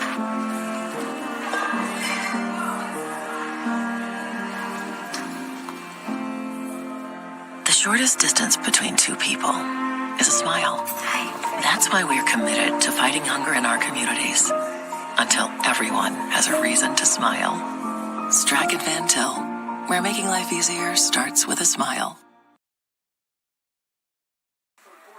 Wrapping things up here at Father Eckert Stadium as the Andrean Fighting 59ers take down the Southmont Mounties 52-32. The 59ers will move on to the semi-state round. It's their 13th regional championship, and they won it in a great fashion, getting to play a lot of seniors, too, at the very end. But now let's hand out some of the post-game awards. It's time to name the Crowell Companies Lantern Man Superhero of the Game. Crowell Companies have offices open from 9 o'clock to 7 o'clock Monday through Friday and Saturdays until 2 o'clock in Highland, Maryville, and Michigan City. The Crowell Companies Lantern Man Superhero of the Game tonight was from the 59ers, Javier McCoy. Wally, there was a lot to like about McCoy's game. Added a touchdown on both sides of the ball. Quite the night for the sophomore. He's a very good player on both sides. The fact that he's a sophomore is mind blowing. We're going to hear that guy's name for the next couple of years. He's a pretty nice player. And he had himself quite the showing here in the regional championship. Moving along, it's time to name the blue collar player of the game, brought to you by Boilermakers Local 374. Boilermakers Local 374. Earn while you learn with Boilermakers Local 374.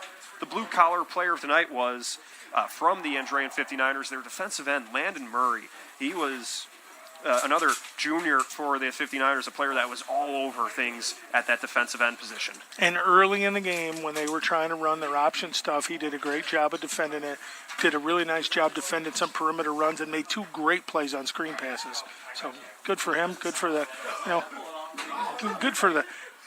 You win a regional, there's a lot of guys that did good things. So. Yeah, that's what it makes it a little difficult to choose because so many players did have standout nights. Yeah, so, especially tonight in a game when, 7 people scored? Yeah, it was a scoring by committee, as I'll have to tabulate it all up at the end, but yeah, I believe at least 6, and then I think McCoy was the only 59er to score twice in the game.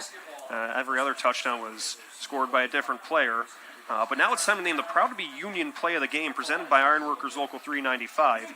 To find out how you can become a Union Ironworker, visit ironworkers395.com. And tonight's Ironworkers 395 Play of the Game tonight was first play of the second half. It was Gavin Jones on a kick return. If you're watching with us on the Champions Network, you'll see it again here. He took it from the right side, weaves to the left, and all the way to the house. That was when things were still kind of close. What really helped the 59ers distance themselves to start the third quarter. It seemed like there was Andrean had a ton of opportunities to put them away, and to Southmont's credit, they made some plays and stayed in it. I don't believe that the game was really indicative of the score. I think Andrean really controlled most of the game. At this point, though, win in advance, right? That's the only thing that matters. And for Southmont, they lose a lot of kids that have started for them for 3 years. They got a long bus ride home that's emotional, and your body's beat up. It's a rough ride for them. And if you're Andrean, go home, go to bed, come back to work tomorrow. Start getting ready for the team that knocked you out of the tournament last year. That will be an exciting one to monitor next week. Andrean versus Adams Central here at Andrean. So time to thank everyone involved with this evening's broadcast. To our management team at Region Sports, Chris Ramirez, Rich Castillo, Heather Ames, Zach Miller, and Mike Dewan. To my broadcast partner, Wally McCormick, it was great to have you up in the booth, hear all your analysis, and good to have you back here at Andrean as well. Yeah, just trying not to screw up. I'm a rookie. This is your lane. I was just hoping not to mess it up. It was great to have you in the booth here. To Clint Klaus, doing a great job overseeing all of our operations as on the production side. Well done. Martin Murillo had a busy night capturing all the highlights on camera, and he did a great job as well. To the coaches from each side, Desson Hannum from Southmont and Chris Skinner of Andrean. The athletic directors, Aaron Charles and Neil Demos, and to the viewers at IHSAA Champions Network, to Facebook/Region Sports Nation, YouTube/Region Sports, and RegionSports.com. This is Leo Staudaher thanking you for watching Game Night on the Region Sports Network, the only game in town.